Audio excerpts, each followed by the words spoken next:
Without objection, the chair is authorized to declare recess at any time. We welcome everyone to today's hearing on victims' perspectives on the Biden-Harris border crisis. The chair now recognizes the gentleman from Texas to lead us all in the Pledge of Allegiance. So if you please rise.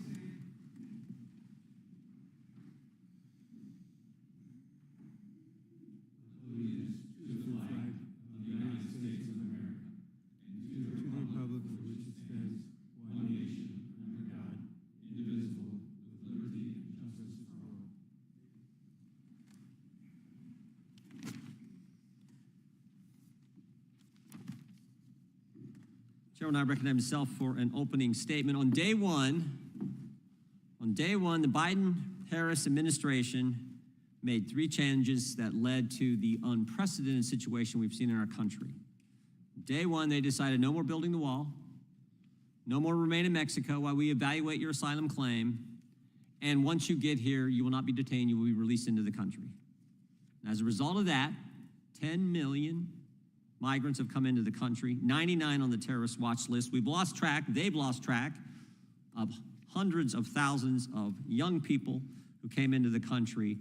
Because of all those decisions made, again, deliberately, intentionally, in a premeditated way on day one of this administration, all kinds of terrible things have happened.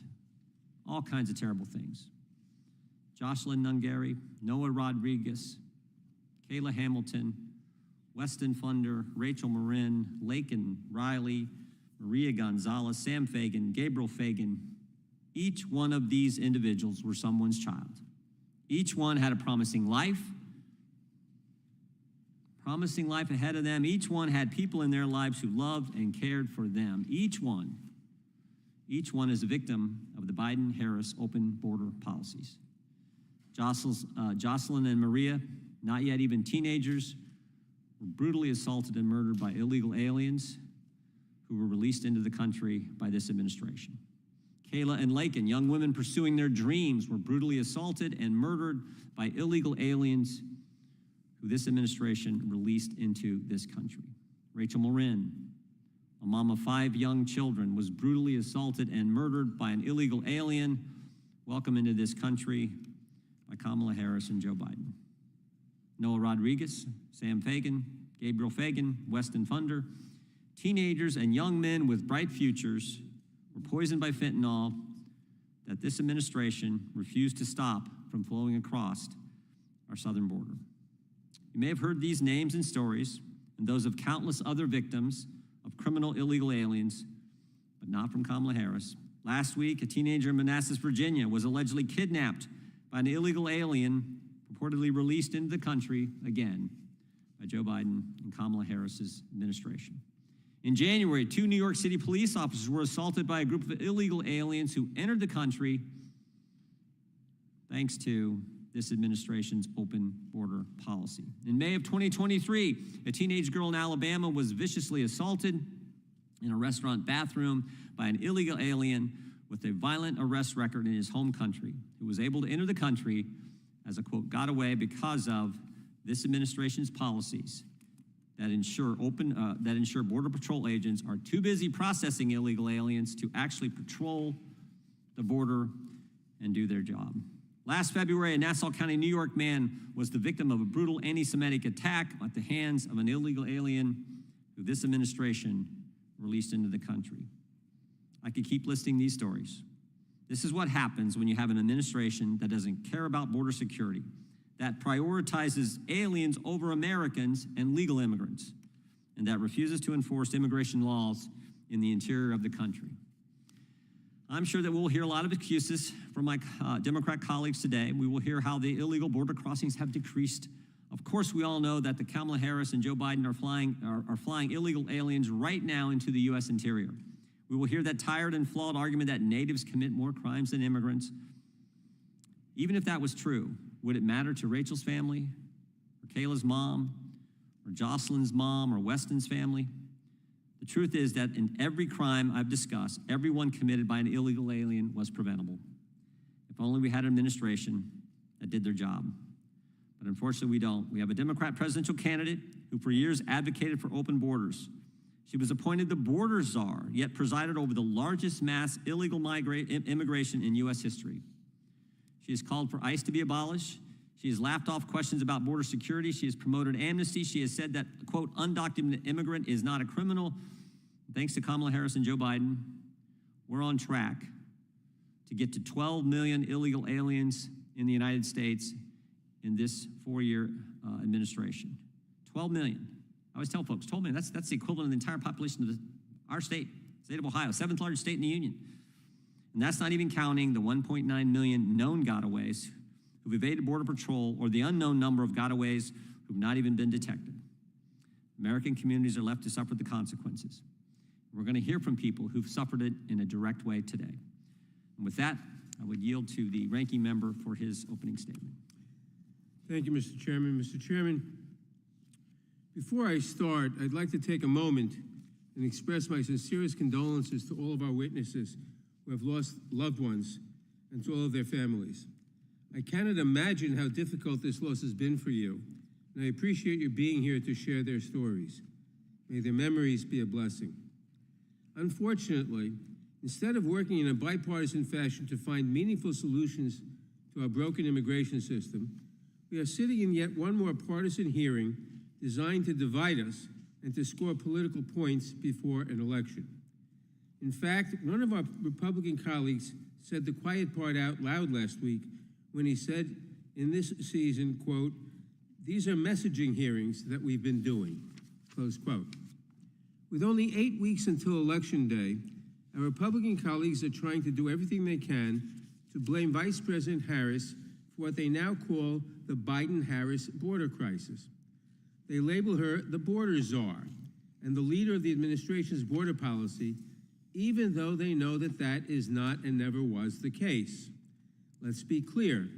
Vice President Harris was never in charge of immigration policy for the Biden administration and was certainly not the border czar. That position does not exist, so of course she could not have been appointed to it. My Republican colleagues know this, of course, but have never let the facts get in the way of their messaging. The truth is that President Biden directed Vice President Harris to address the root causes of migration from Mexico and the Northern Triangle. In that role, she generated over $5 billion in public and private investments aimed at creating economic opportunities in Guatemala, El Salvador, and Honduras. That investment has paid major dividends. Between fiscal years 2021 and 2023, Border Patrol apprehensions of migrants from those countries dropped by nearly 50%. That's because immigration is impacted by factors beyond one country's policies. People do not leave their lives and homes behind on a whim. The people crossing our border immigrate because life has become unsustainable in their home countries, because of factors like persecution, or economic, food, or political insecurity. By investing in other countries, we help ensure that people can build a better life for themselves without having to seek security elsewhere. These investments have contributed to the lowest levels of unauthorized crossings in 4 years. But you would not know any of that from seeing my colleagues do their press hits on Newsmax or from what we have heard today. During today's hearings, we are going to hear from family members who have lost a loved one from fentanyl poisoning or as a result of a crime committed by someone who entered the country over the last 4 years. There is a verse in the Torah that hangs in my office, Tzedek, Tzedek, Tirdof, justice, justice shalt thou pursue. The families here today want justice for their loved ones. They want to ensure that no other family has to suffer the pain of what they have gone through. These are noble goals. The heinous crimes these families have suffered should be universally condemned. The perpetrators should be prosecuted to the fullest extent of our laws, and then they should be removed from the country. But this is not a story that began 4 years ago. Tragically, the same story could be told of any president. Former President Trump's administration released undocumented immigrants who went on to commit crimes. Now, do I blame President Trump for those crimes? Of course not. He has his own crimes to worry about. And as I have said all Congress, no president has ever had the resources to detain every individual who crosses the border without authorization. Our immigration system is broken, and it will take a substantial bipartisan effort to fix it. We need more judges and asylum officers so migrants can have their asylum cases heard in a matter of weeks, not years, so we can stop so-called catch and release. We need to expand lawful pathways for migration, as the Biden-Harris administration has been trying to do, so people can come to the United States after they are vetted in an orderly and safe manner. And we need to look at immigration in a holistic manner to see the benefits that immigrants bring to this country and not focus only on the negatives. Immigrants' contributions have helped ensure that we came out of the pandemic stronger than any other advanced economy. The nonpartisan Congressional Budget Office found that recent immigrants will cut the deficit by $900 billion and add revenues of $1.2 trillion over the next decade. Immigrants make essential contributions to our society, our economy, and our character as a country. And they do so despite an immigration system that has been profoundly broken for decades. But all Congress, my Republican colleagues, have shown they do not have an interest in fixing the system so that we may take advantage of the remarkable contributions that immigrants make to our country while keeping out those who would do us harm. Instead, they would rather blame Democrats and push unworkable solutions. Republicans spent a year saying that their dream bill, H.R. 2, is the only way to secure the border, even though they know that it cannot become law, having failed twice to pass the Senate, receiving just 32 votes earlier this Congress. In the Senate, I would note, with 49 Republicans. Then they insisted that the price of helping protect Ukraine against Russian aggression was enacting harsh border enforcement legislation. Senate Republicans even managed to find bipartisan support for a border bill in the Senate, a bill that Minority Leader McConnell called the toughest border bill in 30 years. But Republicans could not take yes for an answer. Donald Trump said that he did not want to do anything that might help at the border in an election year because he wants immigration as a campaign issue. Other Republicans said it out loud too, saying they don't want to, quote, do too damn much to help a Democrat, close quote. Republicans showed clearly what Democrats have been saying over and over again, that they don't want to do anything that would help address our immigration system. They clearly have given up. They just want to demagogue. I wish that was not the case. Vice President Harris has made it clear we need a reformed immigration system with robust lawful pathways to citizenship, strong security and controls at our border, and a modern approach to a global issue that has been neglected for far too long. Democrats stand ready to work on real solutions to these problems. I only wish we had a willing partner. I look forward to hearing from our witnesses today, and I yield back. Gentleman yields back without objection. All of the opening statements will be included in the record. Today's witnesses, we start with the Honorable Mike Boudreaux. Sounds like you got roots in Louisiana with that last name. Sheriff Boudreaux is a lifelong resident of Tulare County, California, a place I've been. His 38-year career in the Sheriff's Department began as a sheriff deputy when he was 19 years old. He has served as sheriff since 2013. Sheriff Boudreaux holds a certificate in criminology, administration of justice, associate of science degree in administration of justice, a bachelor of science degree in criminology and management, and a master's degree with course study in the administration of justice and organizational development. Sheriff, we welcome you today. Ms. April Ugary began her crime victim advocacy in Houston, Texas, after her 9-year-old niece was shot and killed while riding in a car with her parents. She's a veteran of the United States Air Force, where she trained as a nurse. She has an associate's degree in criminal justice from Houston Community College and a bachelor's degree in criminal justice from the University of Houston. We appreciate you being with us today. Ms. Tammy Nobles is a realtor from Norfolk, Virginia. She volunteers part-time as president of the Down Syndrome Association of Hampton Roads and is a mother of Kayla Hamilton, a victim of a criminal illegal alien, and we appreciate you and sympathize with your loss. Ms. Patricia Morin, a mother of 6, including Rachel, who was the victim of a criminal illegal alien, stay-at-home mom for 25 years, homeschooled her children. She returned to the workforce after her oldest child graduated from high school and worked in the mortgage banking industry and retail management until she retired. She currently works part-time as an office administrator for a church and resides in Maryland, and we appreciate you being with us as well. Ms. Ann Funder is a wife and mother of 4, whose 15-year-old son, Weston, was poisoned by fentanyl. Since then, she has spoken publicly about her son's death to promote change and educate American families about the consequences of the fentanyl crisis. We appreciate you being with us as well. And Ms. Alex Nunguri is a resident of Houston, Texas, and is the mother of Jocelyn, a victim of criminal illegal aliens. Dr. Cecilia Farran Mendez is a researcher with the Institute of Global Conflict and Cooperation at UC San Diego and the Center for Studies on Security, Intelligence, and Governance at the Institute Technology de Mexico. Her research and work focuses on organized crime, female participation in criminal groups, and U.S.-Mexico security cooperation. And finally, Ms. Melissa Lopez. We will now yield to the gentlelady from Texas to introduce witness from her district. Thank you, Mr. Chairman. It's my pleasure to introduce a fellow El Pasoan to the committee this morning, Melissa Lopez, who is doing vital work as the executive director of the Estrella del Paso organization. Estrella del Paso is the largest legal services provider in our region. They assist asylum seekers, victims of trafficking, and migrants who have faced a host of dangerous and life-threatening situations. Over a career spanning 17 years providing legal services for immigrants, Melissa has met countless immigrants and experienced firsthand just how many people come to the United States in order to pursue a better life for themselves and their families. Ms. Lopez, thank you for all of your work and welcome. Thank you. Gentlelady yields back. We will welcome our witnesses and thank them for appearing today. We will begin by swearing you in. Would you all please rise and raise your right hand?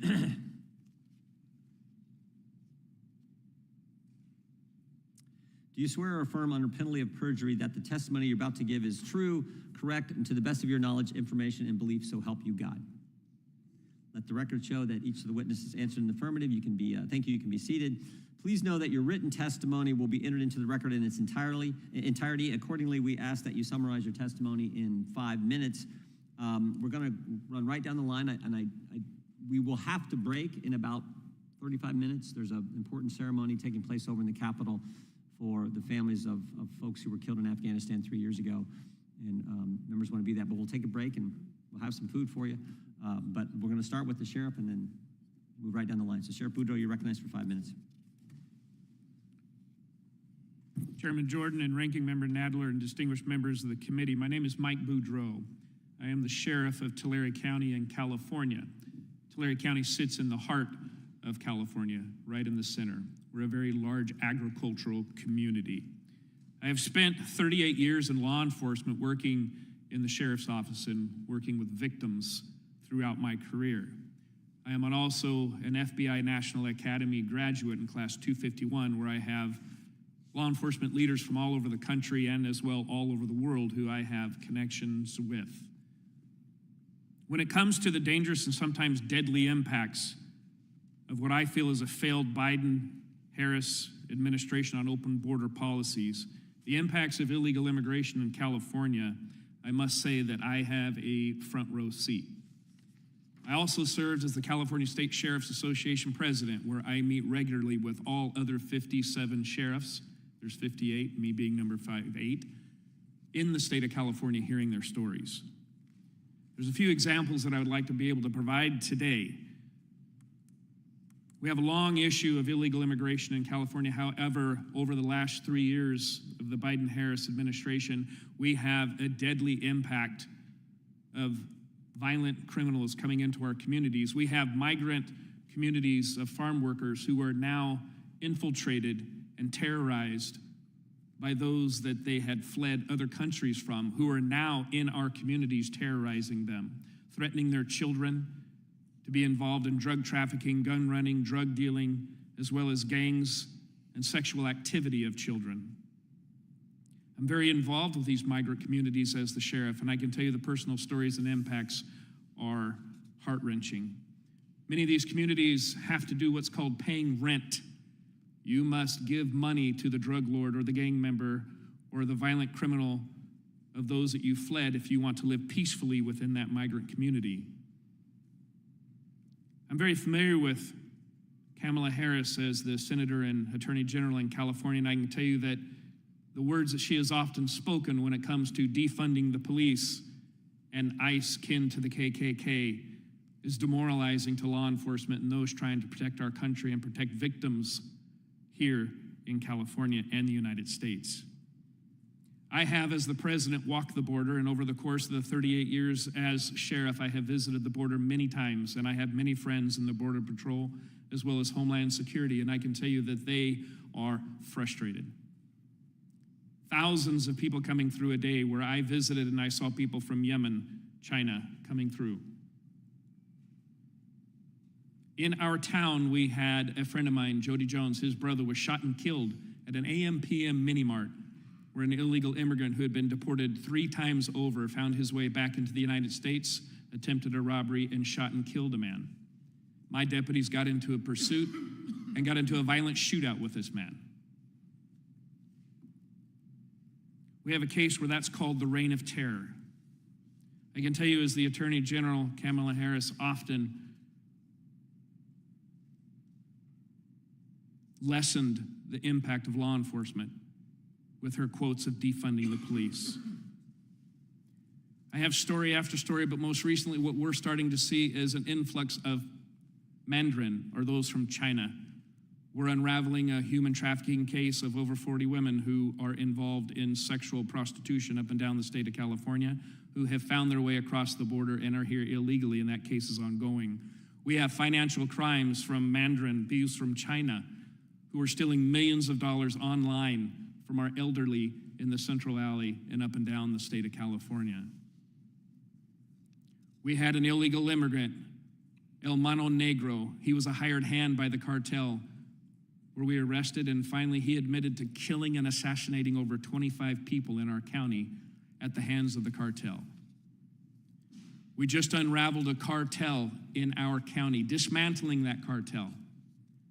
The people in that cartel that we arrested openly admitted that within the last 3 years, it's easier now to move human beings, drugs, guns, fentanyl most specifically, across the border, and that it's easier now than in the history of their cartel. I can tell you, because of the Biden and Harris administration, law enforcement resources are quickly depleted. We have victim after victim that we see, as you'll hear today, and that these stories are not unfamiliar to law enforcement up and down the state of California. And so with that, I'll conclude and turn it back over to you, Mr. Chairman. Thank you, Sheriff. Ms. Nobles, you're recognized for 5 minutes. Good morning to the members of the committee. Thank you for allowing me to speak. On July 27th, 2022, I received the worst news that a parent can ever get, that my newly 20-year-old daughter, Kayla Hamilton, was found deceased with injuries consistent with homicide. There are no words that describe the heart-wrenching, soul-crushing pain of losing your child so horrifically. Kayla was a happy and loving person. She loved life and God. She was extremely ambitious, and despite having autism, she was determined to make her way in this world. She loved animals, especially her cat Oreo, and cared about the homeless. At first, we knew very little details of the murder until an arrest. At the end of March of 2022, Walter Javier Martinez was apprehended by Border Patrol, crossing illegally into the U.S. Martinez stated that he was 16 years old and feared gang activity in his country in El Salvador. As an unoccupied alien child, Martinez was granted access into the United States with no background checks or vetting. Homeland Security did not verify the sponsor and allow Martinez to go live in Frederick, Maryland. There were behavioral issues with him living with the sponsor, and he ended up staying with his half-brother who lived in the same neighborhood, Mobile Park, as Kayla. There were behavioral issues with Walter, so the half-brother called the property manager, owners of the mobile home park, which I thought was a legit company. We learned that an illegal immigrant couple owned the mobile homes and took it upon themselves to allow this 16-year-old to rent a room in the same mobile home as Kayla. Martinez was living there less than 5 days before he violently and brutally murdered my daughter. Walter Javier Martinez broke into Kayla's room while she was sleeping that morning. Kayla left a voicemail on her boyfriend's phone. According to the voicemail, a struggle was going on, and Kayla can be heard crying, groaning, and struggling to breathe. Martinez can be heard on the voicemail hushing her, and near the end telling her, "I'm sorry," in Spanish, while strangling her with her phone charging cord. After she was deceased, Martinez tied her up and sexually assaulted her. This was confirmed by the annual swabs that matched Martinez's DNA. Kayla fought for her life that day. She had bruises up and down her arms, her fingers, the left side of her face, her back, and down her leg, and deep wounds to the neck from the charging cord. Local police knew right from the beginning he was the main suspect just by their initial investigation. It took the Aberdeen police to confirm that Martinez was a known gang member of MS-13 and that Martinez had a criminal record in El Salvador in 2020. If Homeland Security did a background check, then they would have known this, and Martinez wouldn't have been able to be on U.S. soil. With Martinez being 16 years old, Maryland Child Protective Services took custody of Martinez until the DNA results came back. The Aberdeen Police Department was very transparent to CPS. The Aberdeen Police Department demanded that Martinez be held in a secure location because he was a threat to society based on the murder and injuries of Kayla Hamilton. It was later learned that Child Protective Services placed Martinez in a group home with other children and then placed Martinez in a foster home, which allowed him to be enrolled in high school. This was also confirmed by an investigative reporter with Fox 45 Project Baltimore who got an actual confirmation from Edgewood High School. While in jail, a letter was intercepted that Martinez wrote, confessing to 4 murders and 2 rapes. Martinez ended up pleading guilty and taking the plea deal of 70 years. Since he was a juvenile at the time, even though he was tried as an adult, Martinez couldn't get life without the possibility of parole. This is not a political issue. This is a safety issue for everyone here living in the United States. Not only was Kayla's life put at risk and taken, so many other children and adults were at risk. The Biden-Harris administration is not putting the American citizens' safety first. The United States government must secure our border. We need to properly vet and background check all border crossers. This isn't about immigration. This is about protecting everyone here in the United States. Thank you. Thank you, Ms. Knowles. Doctor? Thank you, Mr. Chairman. Chairman Jordan, Ranking Member Nadler, and members of the committee, thank you for conducting this hearing and the opportunity to explain why characterizing the U.S.-Mexico border as a region in crisis is an inadequate and unproductive way for addressing North America's cross-border challenges. I appreciate the invitation to participate. I am an expert on organized crime and U.S.-Mexico security cooperation.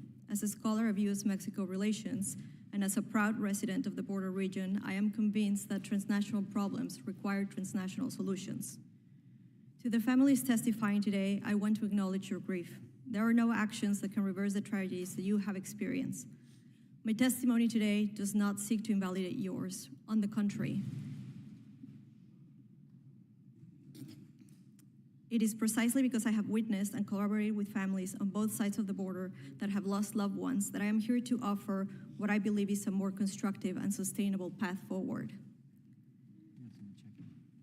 I apologize. We got someone checking just to make sure that everything's fine, but Thank you. we'll Shall continue. Yeah, you can continue, Doctor. Thank you. The human cost of our shared tragedies cannot be overstated. Today, Americans are more likely to die from an opioid overdose than a car crash. Equally important, homicide is the leading cause of death for men ages 15 to 44 and the second cause of death for women ages 15 to 24 in Mexico. Painfully, while families who have lost loved ones to overdoses or homicides may find some degree of solace in visiting their graves, this remains a dream for the thousands of family members who search for the more than 115,000 Mexicans who have disappeared. North America is facing simultaneous and connected health crises. Perhaps paradoxically, the silver lining is that there is no secret solution awaiting to be discovered. Actions available to Congress can contribute to stemming the devastating effects of these public health challenges and can be implemented through U.S.-Mexico cooperation. Even though the border is characterized in Washington, D.C. and Mexico City as a perpetual crisis, for those of us who live and work in the region, we know this is where the most creative and innovative developments in the bilateral relationship take place. This is not an overstatement. Consider, for instance, the health challenges the world faced with COVID-19. In a time of fear and uncertainty, where countries close borders, the governments of California and Baja California worked in partnership with public health experts, academia, and the private sector to engineer a cross-border vaccination program, a program, I might add, that actually benefited supply chains for the defense sector in the US as well. This type of proactive, collaborative ingenuity, rather than unilateral measures, is what is most urgently needed. Today, I present to you an evidence-based call to action from the border with 6 actions to start. First, support the Stop Arming Cartels Act. Simply stated, by failing to address firearms trafficking to Mexico, the US is subsidizing the operating costs of criminal groups.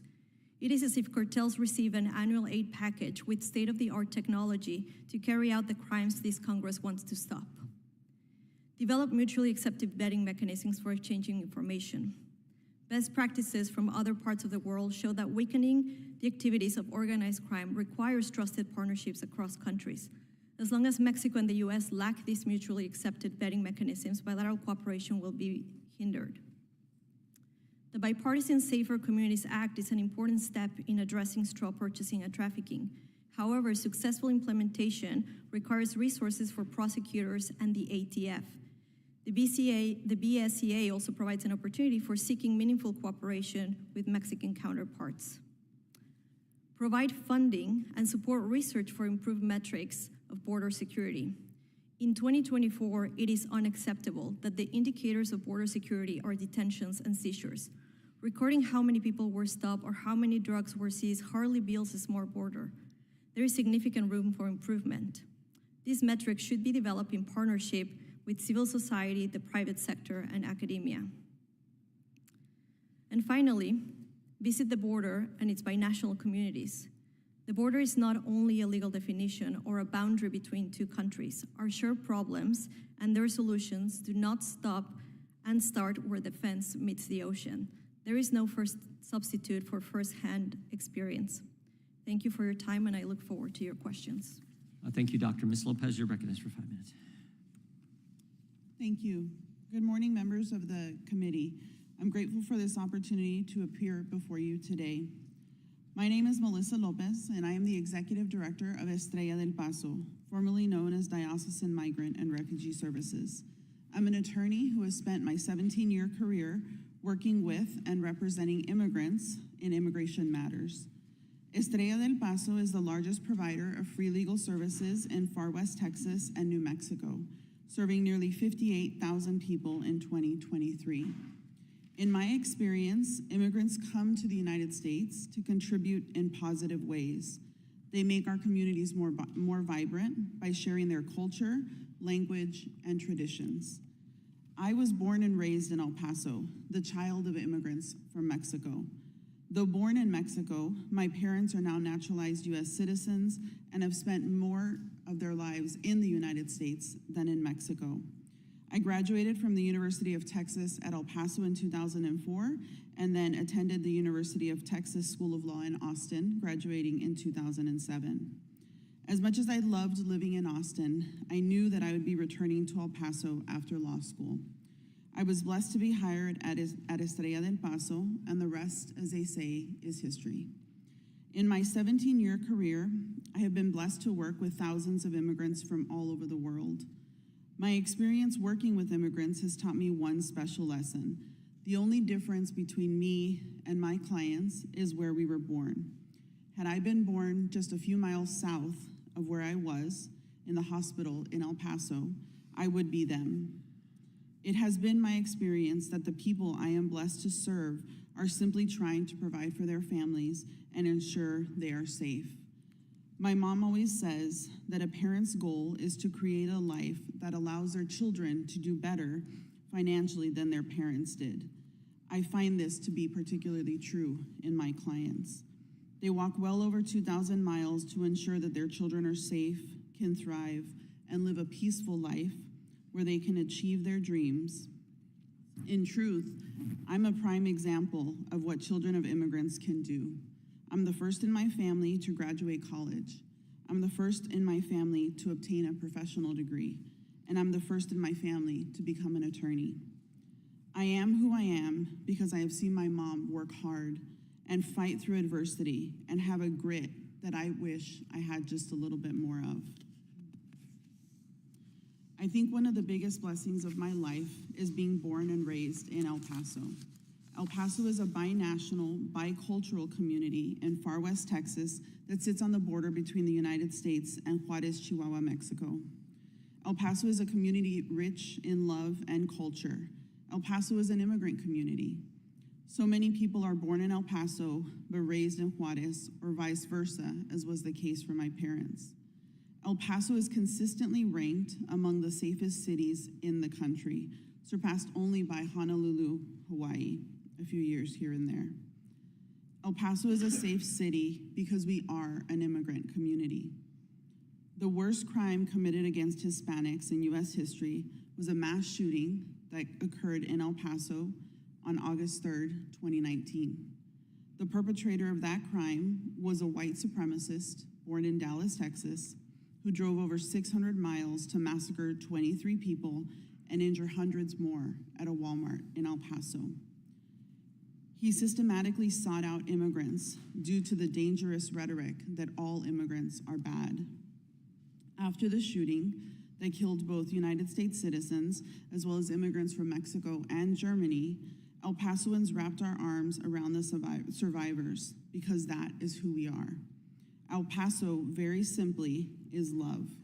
We recognize, appreciate, and respect the humanity in every single person.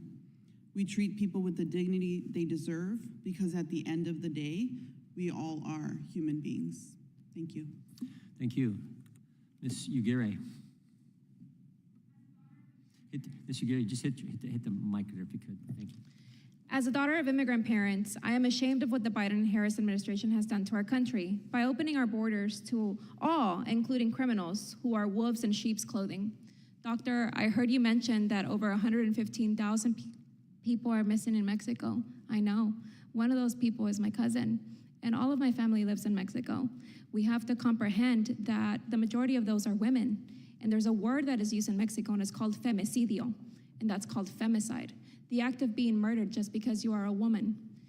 It is unimaginable for us to think that alongside those seeking refuge are not the same people that are there to victimize them, and alongside victimized citizens as well. I have personally worked 3 cases within the city of Houston where little girls were targeted simply because they were young, beautiful, and vulnerable, and of course, underage. Predators have an appetite for children. And in all these cases, there was an 11-year-old, a 12-year-old whose mom is here today, and a 16-year-old freshman in high school. I'm gonna be the voice today for Maria Gonzalez, who is also a migrant. She arrived here, and her father didn't own a vehicle. He walked to work. Her father is the essence of the type of immigrants we should want in this country. Law-abiding, hardworking man working for $7 an hour, 14 hours a day. He left that weekend and he told his daughter he was going to work. She had a cell phone. She was in the safety of her home. This migrant that came here as a child crossed the border, was given to a sponsor, and was only here 3 weeks before he decided to leave his sponsor's home, go to Pasadena, Texas from Louisiana, and he saw Maria. At one point or another, he decided that was gonna be his prey. He saw her father leave to work. He knew their schedule. He knocked on Maria's door. Maria, recognizing that it was a neighbor, told her father on WhatsApp on a voice message, "Hey dad, somebody's knocking on the door." And she said it in Spanish, "Papi, me estás tocando la puerta." Dad, is that you knocking on the door? Thinking her father had forgotten something. That was the last time he ever heard Maria's voice. When Maria went to the door, there's a little chain that we have in those apartments, right? When you open the door to try to keep us safe, that chain was not enough to keep this animal out of Maria's apartment. He pushed his way in, and Maria fought for her life. She was 11 years old. To all of you, 3 little girls passing away may not be many, but what if one of those little girls was your daughter, your granddaughter, or your niece? Can you imagine them trying to fight off a grown man off of them? The shock of being undressed, the pain of being beaten and smothered. Trying to fight for your life while a predator's one objective is to use them to satisfy their sick and demented appetites. Our girls deserve protection. Our girls deserve to live their life without fear. Our girls deserve to perish in a natural manner of old age. We live in a society where we have gained so much medical advancements that if you have cholesterol, diabetes, heart disease, they will take care of you. But we're losing healthy children. And this case to me resonates because she's also a migrant child. And this says to me, we're letting everything through the border because we're not checking them. And you're victimizing citizens, you're victimizing immigrants alike. We're not against immigration, we're against unvetted immigration. And I want you to know, as a woman who has a majority of their family in Mexico that are not privileged enough to be in this country, there's no such thing as collecting DNA swabs. There's no such thing as embalming. There's no such thing as doing a real autopsy like we do here. Mexico and Central America is where predators thrive. You think they come here to this country and it's the first time they do this? No. This is just a place where we figure it out and we care about our daughters. And we're gonna find out. Finding a little girl in Mexico that has been sexually assaulted is just a normal Tuesday. It's nothing unusual. So I want you to know, immigration is good. I am the living proof of that. My parents don't even have a speeding ticket. That's the type of migrants we want. But bringing them to this country, it's further victimizing what these same immigrants got away from in their countries. We have to have some form of check and balances, a real system to identify these criminals that are hiding in they're wolves in sheep's clothing is what they are. So I ask you, I implore you, close your eyes. I know you have a little girl in your family. Imagine somebody undressing her. Imagine somebody fighting her. Imagine somebody strangling her. Maria was so covered in bruises, I had to go and shop for a funeral dress for her to cover the damage that man did to her. Maria lost fingernails in her fight, and she's a migrant child. Not everybody is the same, and we have to identify these monsters because, like my dad says, they're giving all of us good migrants such a bad name. We owe it to the migrants that are getting away from these communities, and we owe it to our citizens to offer them a safe society. People say, well, citizens kill too, but in these cases, all of these cases are migrants that cause this. And it's the failure of our policies by not checking them. Thank you. Amen. Well said. Ms. Funder, you're recognized for 5 minutes. Thank you. Dear members of the House Judiciary. Ms. Funder, hit that microphone too. Hit that button right there, yeah. Dear members of the House Judiciary Committee, my name is Ann Funder, and I'm a wife and a mother of 4 beautiful and amazing children. And I'm here to share the story about the devastating consequences, just want to put that up real quick, of the Biden-Harris administration's open borders.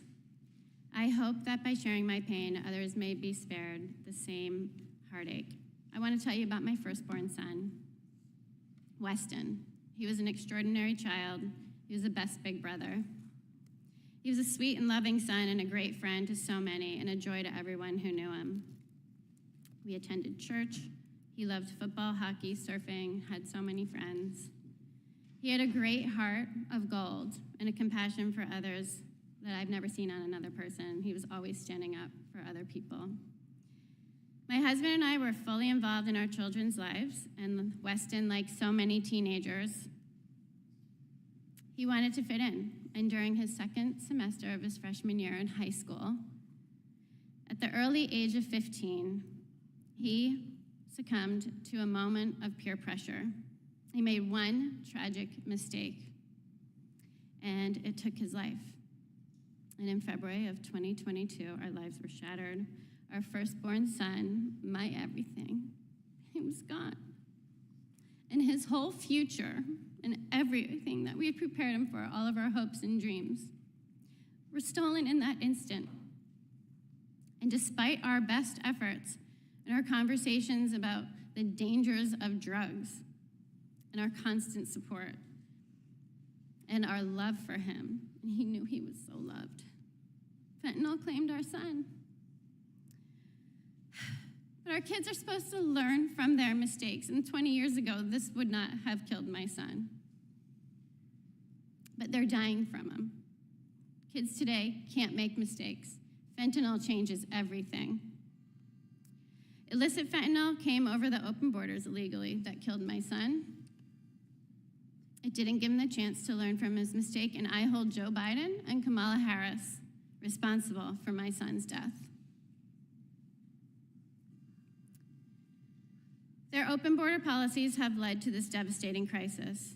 Our tragedy could have been prevented if they had taken decisive action to protect Americans from fentanyl flooding over the borders. Instead, they've exacerbated this issue with their open border policies, and Vice President Harris, appointed to manage the border situation, and I have her tweet from March of 2021 that specifically says that she has been appointed to the border. And every Democrat, I hold Vice President Harris appointed to manage a border situation, and she has failed to act. Joe Biden, Kamala Harris, and every Democrat who supports these open border policies are complicit in the deaths of 300,000 innocent Americans, including my son, Weston. Say his name. Look at his picture. Since this administration took office, 300,000 sets of parents have had to bury their children. In 2021, till now, 300,000, and that doesn't include 2024. It's now the leading cause of death for Americans aged 18 to 45, and it's rapidly becoming the #1 killer of teens, with 14 and under being the fastest growing demographic, and I can show you every day, babies are dying from this. Toddlers, 12-year-olds, 14-year-olds, your children, your grandchildren, and it can happen to anybody's children. President Biden, who knows the pain of loss and losing a child and has another child who has battled addiction, you would think that he would prioritize this issue, yet he remains absent. And Vice President Harris's March 23rd of 2021, her tweet claimed that she was appointed to address the border crisis.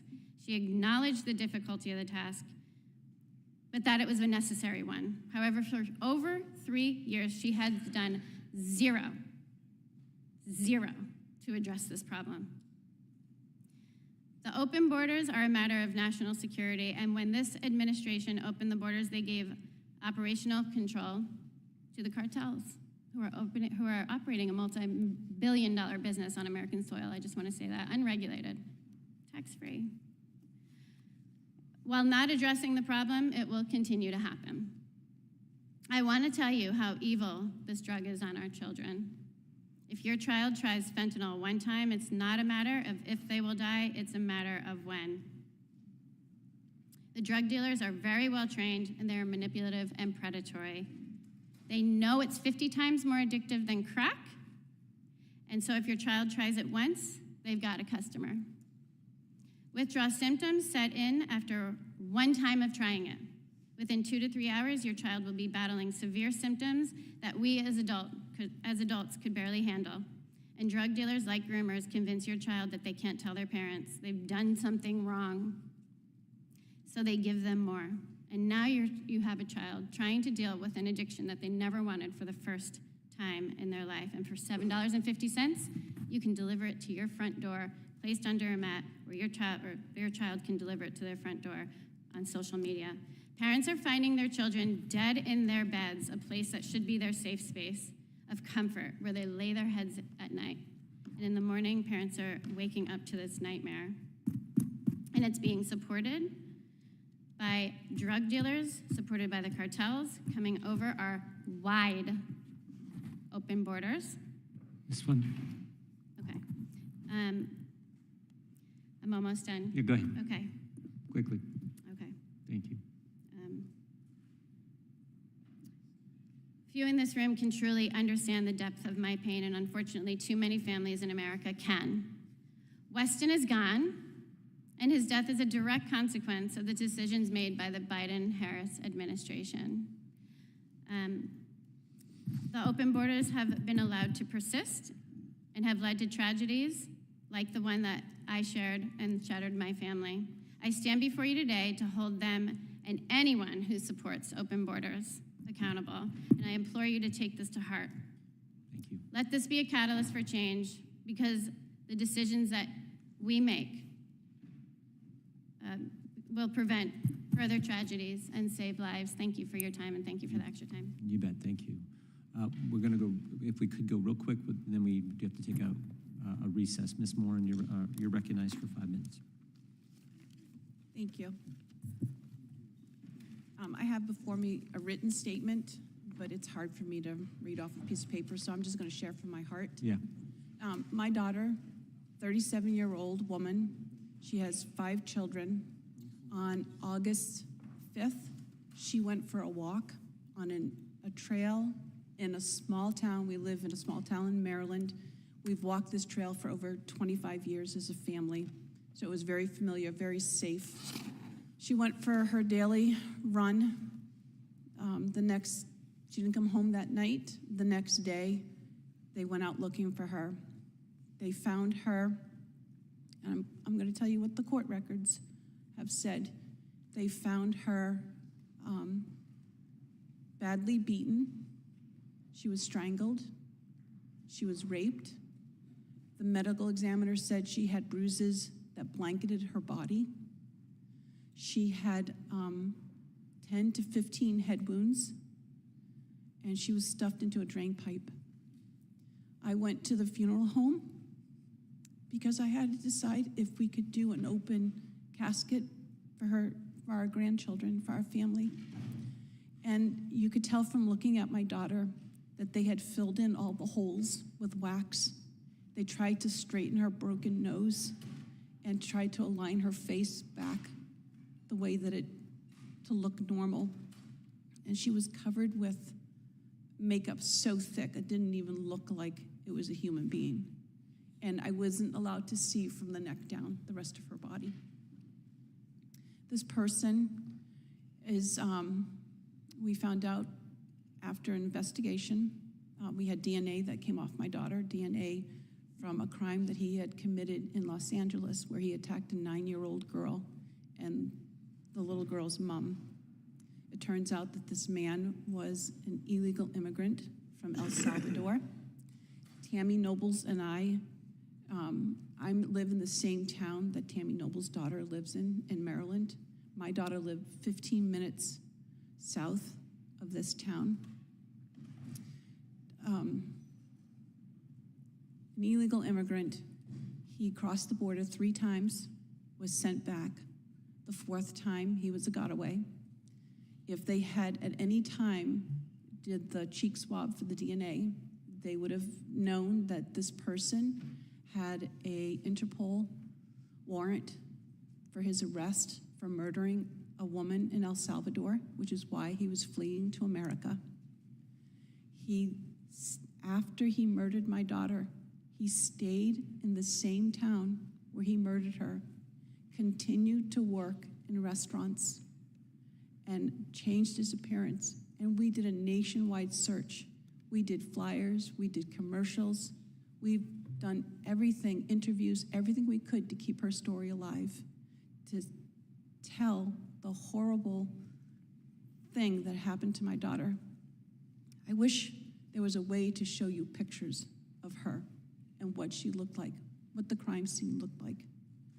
It's the most brutal crime that has happened in Maryland that they can even remember. Her children are having a hard time. All of us as a family are having a hard time. We have nightmares. And I want to tell you another story. This story happened, I'll make it really short. In 1975, there was a 14-year-old girl who was abducted from her house by a criminally insane man. She was kidnapped. She walked 60 miles towards the Canadian border with this man. No food, no water, walked through the woods. At night, she was raped multiple times. The parents And the police did not expect to find this girl. And if they did not expect to find her alive. I'm that teenager. And I can tell you that what I suffered as a teenager at the hand of a criminally insane man is nothing compared to the horrors that my daughter suffered. And it's because of these open borders. And I realize some of you are disinterested in this because you just think it's a partisan thing. But these are American people, these are American families, these are our children, and pretty soon they will be our grandchildren and our great-grandchildren. We need to close the borders. If I can survive a crime from an American citizen, these people that are coming over the border, if they're coming over illegally, it's because they have something to hide. Those that come here legally, they're doing the due process, which is necessary to protect them and to protect us. If they're coming over illegal, it's because they're hiding something. My grandparents were immigrants. They came into America at Ellis Island. They stayed at Ellis Island. They were vetted before they were allowed to come into the interior of the United States. I just left the southern border where I spoke to Border Patrol, and they showed me their gunshot wounds. They told me their stories about how they suffered broken necks, broken backs, fractured skulls. It's a war zone there, and we need to close it. We need to put those policies back into place that kept our citizens safe. Thank you. Thank you. Ms. Nungarai. Good morning, members of the committee. I want to thank you all for having me here to share my daughter's story on how the current administration open border policies have affected us in Texas. I was 14 when I found out I was going to be a mom. I knew I was young and I didn't know how I was going to do it, but I know I needed to do what was right, which was be the best mom I could be to my daughter. I fought for her. December 27th, 2011 was the day the rest of my life changed for the better. Jocelyn Lascelle Nungaray was born. She was the happiest, chunkiest little baby. She grew up to have this spunky, quirky, funny, beautiful little 12-year-old young lady. She had a personality like no other. She was so caring, loving, thoughtful, one of the greatest friends you could ask for. She was so talented. She had the biggest dreams to be an actress, and she swore that she was going to be famous one day. It has been 2 months and 25 days today since my daughter has passed away. On Monday, June 17th, 2024, my daughter Jocelyn was murdered and thrown in a bayou of water underneath a creek. On that Sunday night before I went to bed, told Jocelyn goodnight, and I loved her. She was there when I closed my eyes that night, and that Monday morning when I opened my eyes, she was gone. She was a preteen, out doing what teenagers do, going to the corner store to get a soda. She was preyed on by 2 illegal Venezuelan immigrants. They saw an innocent young girl and made her a target for their horrendous actions. That Monday morning, June 17th, was terrifying, waking up to know your child was missing and frantically searching the area where her phone was being pinged just 2 minutes away from our home. Driving up to that exact location to see crime scene tape and officers by a bridge, my heart sank. I ran out of the car to the officers. I explained I woke up to my daughter missing and I don't know where she is, but her phone was pinging right where we were. They said they hadn't seen anything and they would let me know. Within 45 minutes, I received a phone call from a sergeant asking me to come downtown to discuss her whereabouts. I'm still hanging on the hope that my 12-year-old daughter is still somewhere out there. They bring me to the floor labeled homicide division. I didn't know what to think. After being taken to a room, speaking for about every minute I remember leading up to my last moments with her was when they had finally told me that the body where my daughter's Jocelyn's phone was being pinged, followed by seeing the photo I showed them, confirmed their suspicions, and they did believe the Jane Doe body that was found matched the picture of my daughter, Jocelyn Nungaray. My heart shattered. I couldn't believe what was just told to me. A day after being told about my daughter, I was told they were going to need to release pictures of the illegal immigrants and my daughter from footage to the local news stations to help find who murdered my daughter, Jocelyn. They proceeded to tell me how my daughter was murdered. She was strangled to death. She had no clothing from the waist down. Her hands and her ankles were tied and thrown under the bridge of water like she was nothing but garbage. The community of Houston was the biggest support. Just 24 hours for them to be found, arrested, and charged with capital murder. Within those same hours, I received a phone call from the medical forensics confirming that the body was in fact my daughter, Jocelyn. The two illegal immigrants were Johan Jose Martinez Rangel, 22, and Franklin Pena Ramos, 26 years old. They're both Venezuelan natives. The Border Patrol apprehended Johan near El Paso on March 14th and was released that same day on an order of recognizance with a notice to appear. The Border Patrol also apprehended Franklin Pena on May 28th, also near El Paso. On that same day he was apprehended, a judge also ordered Franklin to appear in court at a later date. Because of the Biden-Harris administration open border policies catch and release, they were enrolled in the Alternatives to Detention program. This meant that they were released into the United States. It was not even a full 3 weeks later that they would take my daughter, Jocelyn Nungare's life. They saw a young girl, my daughter, Jocelyn, and placed a target on her without her even knowing. They were seen on video at 12:57 a.m. on June 17th, walking across the street down by the bayou under the bridge. At 3:04, only the two illegal immigrants emerged. They were down there for 2 whole hours. I can't even fathom what was going through Jocelyn's mind, the amount of fear she was feeling in the last moments of her life. Franklin Pena confessed that they had did something bad. The fact that they knew that their faces were exposed all over the news. They were trying to ask their boss for money so they could leave town. It was told one of the illegal immigrants told the other one after they were finished to throw Jocelyn down in the bayou under the bridge to, quote unquote, get rid of any DNA. Individuals like that do not have a heart. They are nothing but monsters who are predators, and those are the kind of individuals that we so openly let in this country. I believe the Biden-Harris administration open border policies are responsible for the death of my daughter. The program of the two illegal immigrants were enrolled to failed my daughter. I'm here to use my voice and raise awareness of how broken our country has become with these open border policies. My daughter should have been able to safely walk across to the store knowing that she was going to make it home. In regard to our open border failed policies, I have been working closely with Senator Ted Cruz to push the Justice for Jocelyn Act of 2024, which would require ICE to fill every single open detention center bed before releasing immigrants who entered the country illegally, and to have GPS monitoring tracking for certain immigrants with strict curfew hours, restricting them from being able to be out all hours of the night, and immediately be deported with whose violates the terms of their release. My daughter, Jocelyn Nungare, was 12 years old. She was an innocent kid doing kid things. She did not deserve to have her life ripped away from her and our family. She had her entire life ahead of her. Because of these open border policies, I'll never get to see her start high school, go off to prom, walk down the aisle, get married, or have her own kids, or ever reach her full dreams. All of it's gone. I now and forever will continuously be her voice, and I will not stop fighting for Jocelyn. I come to you all as a grieving mother to please help make this country make a change for the greater good. This country needs to make a change. We need to properly secure our borders. We need to be able to have that security knowing we are safe in our own country. And most importantly, we need to protect our children. They are supposed to be our future. Thank you so much for your time and for the extra time. Thank you. Thank you. God bless you. We're going to take a recess. Back here, we'll have something to drink for you. Lunch will be coming at some point, and hopefully we'll be back and resume the committee as quickly as possible. Committee stands in recess.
held earlier this year that you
Committee will come to order. We will now proceed under the 5-minute rule with questions. The chair recognizes the gentleman from California, Mr. McClintock. Thank you, Mr. Chairman. Sheriff Boudreaux, one of the obvious and most frightening aspects of this open border is the migration of the most violent gangs in the world into our community, such as MS-13 and Tren de Aragua. You said that the cartels are already trying to sink roots into your community. Could you go a little bit more into the details of what you're dealing with now in Tulare County? Yes, sir.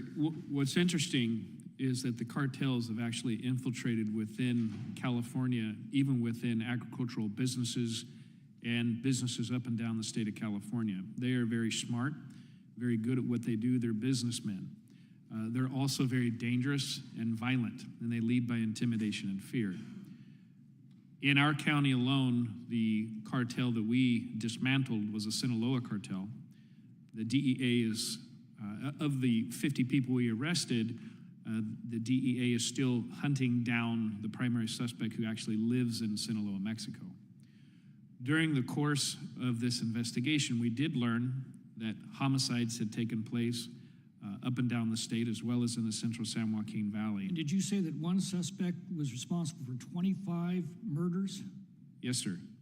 So in another case... This is what you're seeing in California today in real time.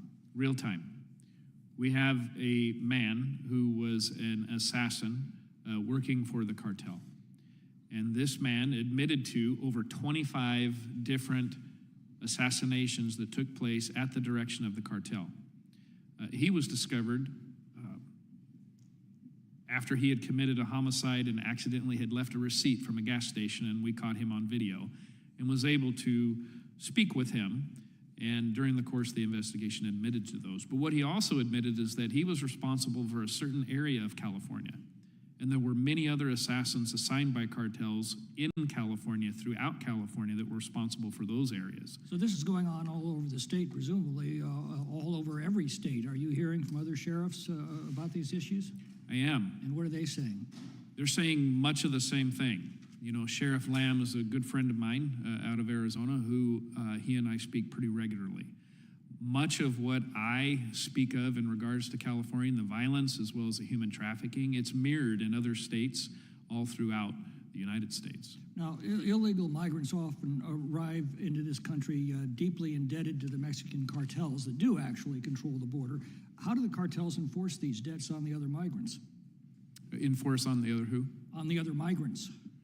What's happening in our communities, we're seeing people who have come into the United States on work visas and or victim visas where they're living in these small migrant farming towns.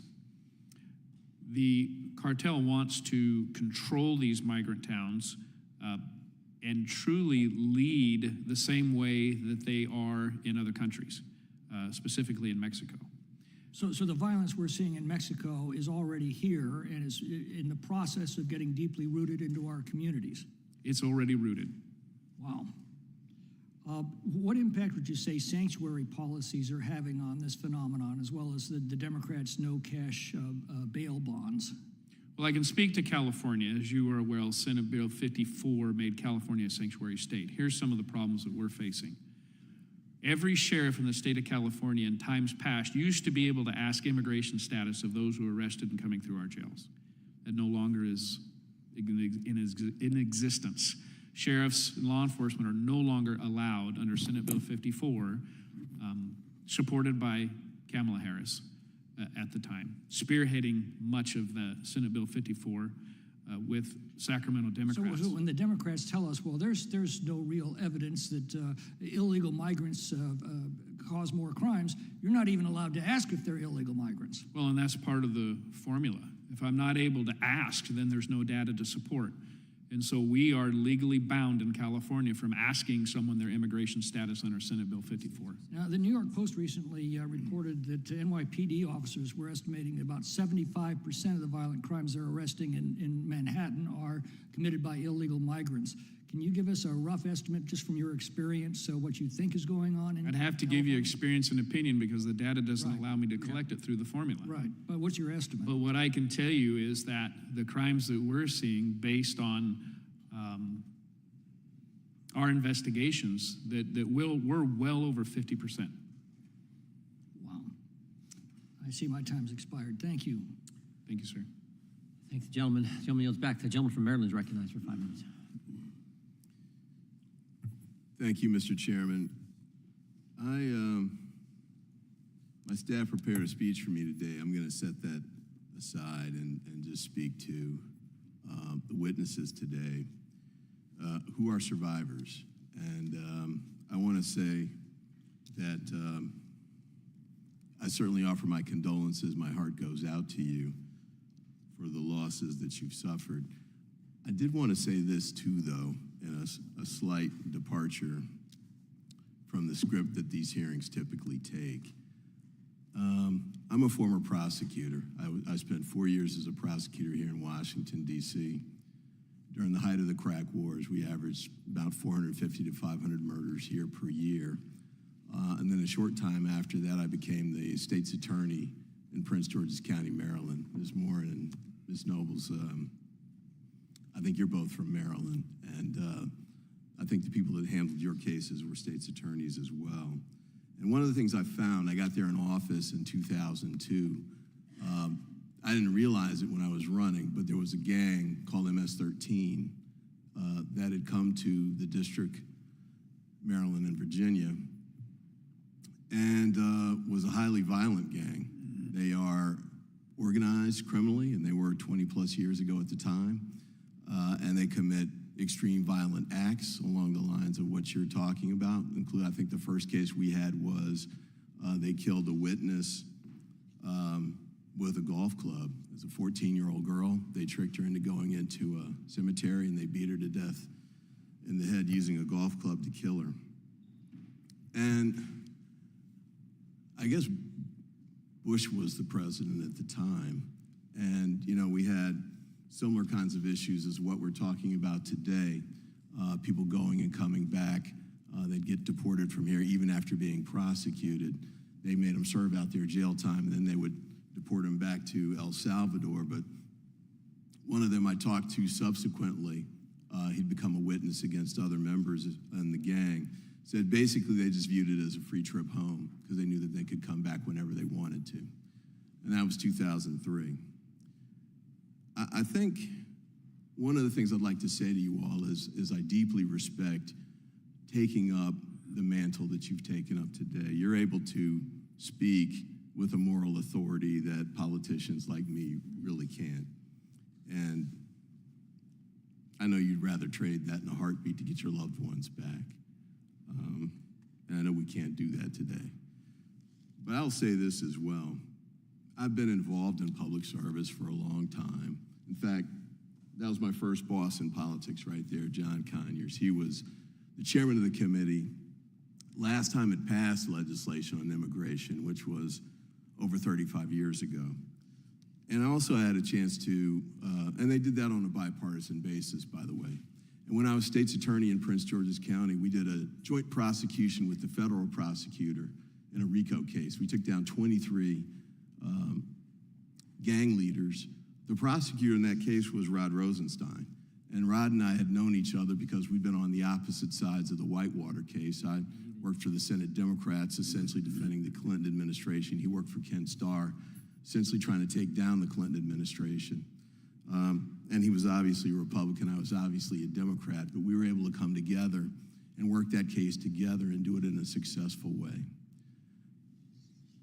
Now, you'll notice that at this hearing that there's no legislation connected to the testimony that's being presented today. I think one of you actually referenced Ted Cruz legislation in the Senate side, but there's nothing pending here in the House that would address the problems we're talking about today.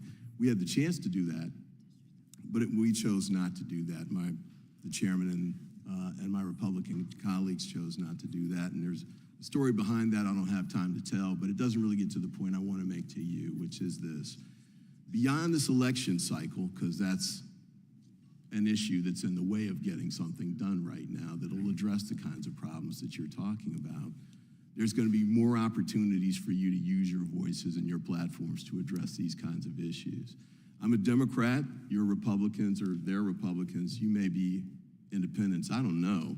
But I know that there's truth on both sides on this issue, and there's a way to get to a place where we can resolve it, but we won't do it in a partisan way. And so I want to thank you for coming today, and I urge you to continue the struggle, the fight, the voice. I think Ms. Dungari, you said you will forever be her voice. I know that's true for all of you, and I encourage you to continue in that fight and that effort. But I hope that we can get to a point where we move beyond the partisanship, beyond the politics that have nothing to do with resolving the problem, and can get to a place where we can address it. Can I, just for an additional moment, Mr. Chairman, if I could read Justice Kavanaugh, this is a quote I read every time we have a hearing like this. And he's a Republican, obviously, but I want to say, as the district court found, the executive branch does not possess the resources necessary to arrest or remove all of the non-citizens covered by the arrest and removal statutes. That reality is not an anomaly, it is a constant. For the last 27 years since those laws were enacted in their current form, all 5 presidential administrations have determined that resource constraints necessitated prioritization in making immigration arrests. In light of the inevitable resource constraints and regularly changing public safety and public welfare needs, the executive branch must balance many factors when devising arrest and prosecution policies. I read that just to say this. 5 administrations have come and gone. We still haven't gotten things done. We're not going to get anything done today from a legislative standpoint, but there's a way to get it done if we can come together and work in a bipartisan way to do it. And so I thank you for the work that you've done and you will continue to do.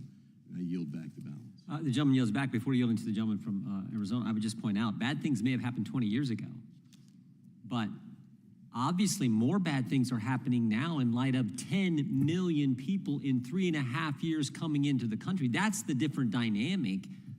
That's what our witnesses are talking about.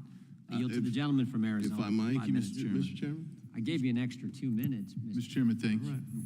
And what I point out is I don't want to get distracted by responding to all of what I would call blather I just heard. But I will say this, the Republican Party joined with Democrats to pass H.R. 2 15 months ago, and that was a border security bill. And that would have taken care of a lot of issues that we've seen on the border. So I first want to thank, in particular, all our witnesses for coming, but in particular, pay homage to Ms. Nobles, Ms. Aguirre, Ms. Fundner, Ms. Morin, and Ms. Nungare. Thank you for your courage and your very poignant testimony today, and we won't forget. But I want to read a quote here from one of the witnesses that the Democrats invited. Quote, "But cruel and inhumane actions and policies by the United States Border Patrol, Texas Department of Public Safety, and local law enforcement have made it incredibly difficult for individuals fleeing violence and insecurity to live safely." Close quote. Sheriff, an open border that lets people come in by the millions, unvetted, that terrorize Americans, can you describe that as anything but cruel and inhumane? What we're seeing is very cruel.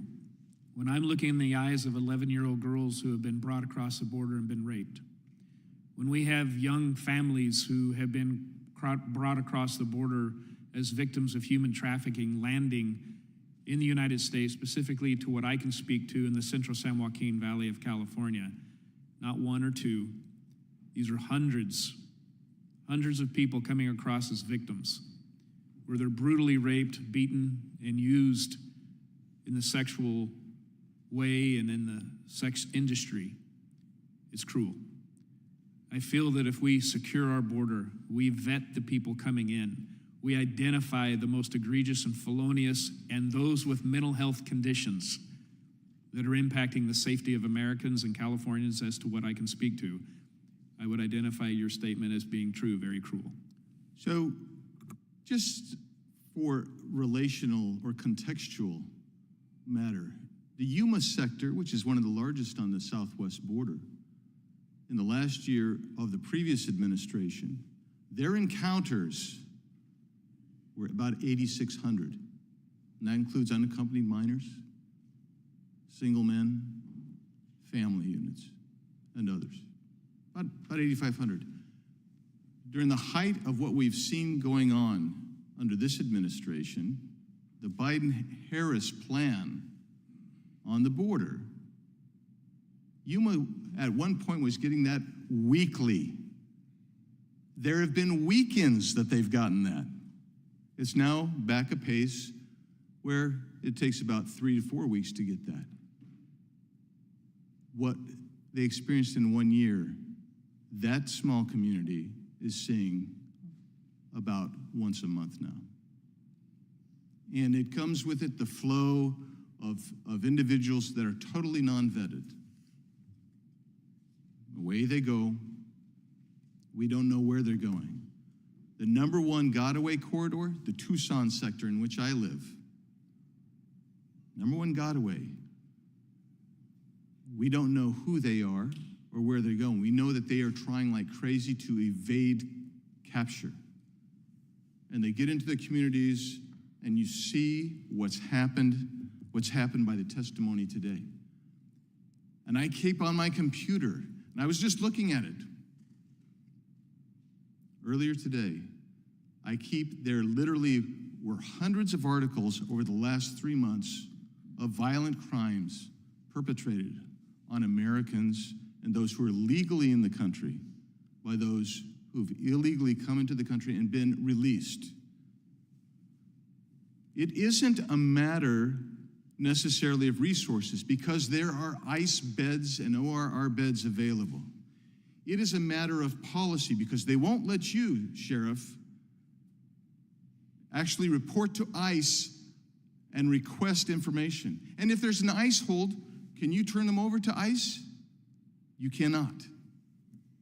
It is policy that has driven the grief that you see here today.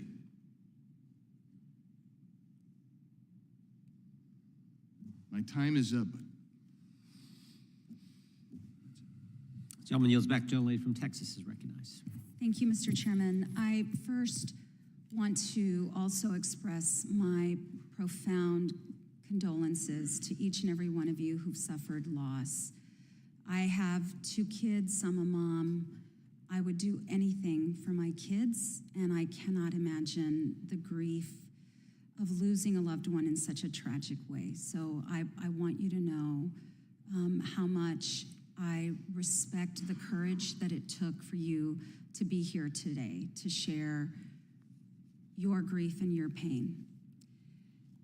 I represent El Paso, Texas, an incredible community right on the U.S.-Mexico border. I'm the only member of this committee who actually lives on the border, raised her kids on the border. I'm a 3rd-generation border resident. And there is no one who wants to modernize our outdated laws more than those of us who live on the border. We are the families that have for decades been trying to help the federal government treat people with dignity and humanity. And we have long been asking for reform. I think what is most frustrating to me as a member of Congress is what is happening today at this committee hearing, where we have colleagues who are exploiting people's pain for political purposes. And unfortunately, that's what's happening today. The finger pointing at the administration by members of Congress is frustrating to me as a member of Congress because we are the ones who write the laws. It is legislators who are responsible to write the laws around immigration, around border policy, and it is up to legislators to adequately fund the resources necessary. I can tell you that I have been pushing a bipartisan comprehensive immigration reform bill that addresses outdated border policies and that addresses migration and immigration together. There are 8 Republicans who've had the courage to join that bill. None of them are on this committee. And that bill cannot move because of the obstacles put in front of that. The administration has tried and asked over and over again for adequate resources. They've been hamstrung by obstacles put in the way, preventing those resources from getting to where they need to be.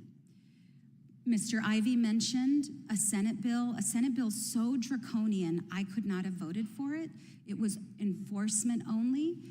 It was, to me, not workable because it was so focused, again, only on enforcement. But it wasn't Democrats who stood in the way of that. It was the folks on the other side of the aisle who torpedoed what was the most border hardening bill ever written. And that's what Republicans called it. And with regard to Mr. Ivey, you mentioned wanting solutions, and one of our colleagues mentioned HR 2. I know you're aware of this, but their bill, HR 2, relies almost exclusively on Mexico. And if Mexico wasn't doing the job that they're determining needed to be done in HR 2 was a fantasy. It wouldn't do anything. My point is this. When there were mass shootings, including, as Ms. Lopez mentioned, a mass shooting in El Paso, Texas, by a white supremacist, 23 people shot and murdered in cold blood with an assault-style weapon, traumatizing an entire community. We held hearings that were linked to solutions. We wanted to solve the issue. We wanted to bring resolution. We wanted to find a path forward so that people wouldn't live with the kind of pain that communities like ours that have lived through mass shootings had to live through. There is very little interest on the other side of working in a bipartisan way to find meaningful solutions. You all deserve that. Our country deserves that. And there are those of us in Congress fighting to get to those bipartisan solutions because we don't want to see families living in pain. We don't want you to endure the loss. We don't want anyone else to endure the loss that you all have endured. I and other colleagues are going to continue to work on those bipartisan solutions because that's what our country deserves. I hope you will join us in fighting for those bipartisan solutions because it's long past time that we get there. Mr. Chairman, I yield back. Gentleman yields back. Ms. Nobles, did Republicans on this committee, Ms. Nobles, Republicans on this committee or any of Republican staff exploit you in any way to come to today's hearing? No, I am not being forced to be here. I am here because I want to be here and I want changes to be made and I'm fighting for here for my daughter. And I can't speak for everyone else, but I'm sure the other witnesses weren't even forced to be here either and they want to because they love their children. In fact, my understanding is our Republican staff helped you get answers to the murder of your daughter that you didn't get from anywhere else. Our staff helped get that information by going to DHS. You have, yeah, yes. How about you, Ms. Morin? Did you feel exploited anyway? That's what the Democrats just said. No, I don't feel exploited. You're here to tell your story about what's going on out there. Ms. Nungary? No, I do not feel exploited. I simply want to raise awareness that we need change, and my daughter's voice and her memory should not get lost in that. Well said. Ms. Funder? No, I don't feel exploited in any way. As a matter of fact, I find it very interesting that all 5 minutes for both of your testimonies on the left have not had any questions for us up here, but instead a speech. And I will tell you, I'm getting tired of hearing about the most comprehensive border bill, which did nothing for for American citizens. It gave visas to people who needed to extend their visas, and It gave asylum to people coming over, and it did zero for an American citizen. And I would love somebody to answer to me what it actually did for American citizens. It did not do anything for an American citizen. Ms. Aguirre? Ms. Aguirre? It's insulting that you would say that to these families, that you would make an assumption that they're being used or exploited anyway. You know, what I will do is I'll give you my number. It's 281-673-0736, and I'd like a phone call from you to see what you can do to help these families, because every single week I get bombarded with calls from victims all over the United States, but I'm just a small person with a small foundation that helps people here locally in Houston and Harris County. Not one time when her daughter was murdered and I was helping her navigate the criminal justice system did one Democrat call me to offer their assistance. It was only Republicans, and I am an independent. I vote both ways. So it's insulting. No, please don't speak over me, because I'm still talking. Okay. Responding to your I'm not done. invitation I have the to mic. I have the talk. floor. The chair I have has- the floor. the If you chair want to has- answer me, you Chair ask. has the time, and the witness is allowed to So respond. I'm asking, you said some very broad statements. It's insulting. These people lost loved ones. They lost children. And we want to see a difference. We may not understand everything that's going on, but I assure you that we're not being used in any way. And if today somebody calls that number that wants to help from any side of the aisle, we want solutions. That's so what do I not, just I'm still talked talking. about. The So time- please don't. I just talked Don't about make an belongs- assumption. Ma'am. Don't make an assumption that we're being used. The time- That is insulting. The time belongs This to is the chair. The chair exploitive. now yields. Insulting. The chair yields the remainder of his time to the gentleman from Texas. I thank the witnesses. I thank the chairman. Ms. Nungaray, your daughter was taken from you in June of 2024, this year, correct? Yes, that's correct. She was killed by two Venezuelan men who crossed into Texas in March and May of this year, correct? That's correct. Those two Venezuelan men that crossed into Texas were released by this administration into the community after crossing, correct? That's correct. Do you believe that your daughter would be here today if they had not been released into the United States? I so heartedly believe that, yes. Ms. Marin, your daughter was taken from you in August of 2023, correct? Yes. Killed by a man from El Salvador who crossed illegally and was a gotaway. Is that correct? Yes. Do you believe your daughter would be here today if the current administration were not overwhelming border patrols such that we have 2 million known gotaways over the last 3 years? I think that if we had the policies in place that we did a few years ago that vetted the immigrants that came in, that my daughter would still be here. Ms. Nobles, your daughter was taken from you in July of 2022. Is that correct? Yes. By a 17-year-old from El Salvador who entered in March of 2022, just a few months before, correct? Correct. Was released into the country.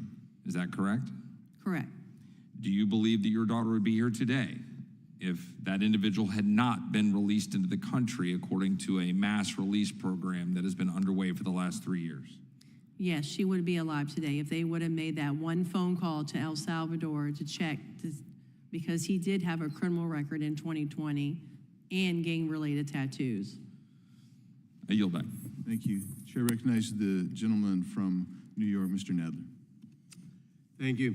Dr. Farfan Mendez, we have heard about some devastating tragedies at today's hearing. Unfortunately, tragedies occur far too often in this country at the hands of non-citizens and citizens alike. Parents are afraid that their kids won't be safe at school, at parades, at grocery stores, and even at houses of worship. The United States has long struggled to pass meaningful gun violence prevention measures into law. Last Congress, we were able to enact some much-needed reforms, but far more must be done. How does our inability to ensure that guns are well regulated, as the Second Amendment calls for, embolden cartels and incentivize more people to migrate to the United States? Thank you for your question, Congressman Nadler. One of the things that when we discuss organized crime is often lost in the conversation is that, like any organization, they also have operating costs. And one of these operating costs is that related to guns and the ability to perpetrate violence. And because it's so easy to traffic guns from the United States into Mexico, essentially what has happened is it has significantly lowered the cost of perpetrating violence in Mexico and other parts in the Western Hemisphere.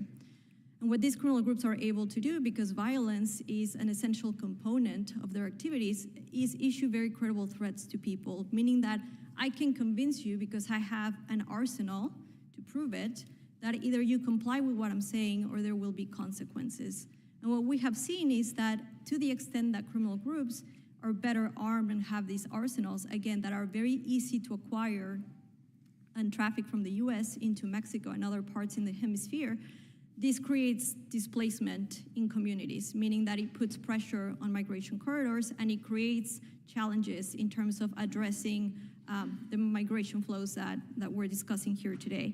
And what I'm hearing today essentially is I think all of us in this room are interested in having the health and safety of our communities. And what I would say to you is that to the extent that this firearms trafficking is not addressed, it's going to be a root cause that is basically left unattended. And we will be asking questions where the answer is very clear.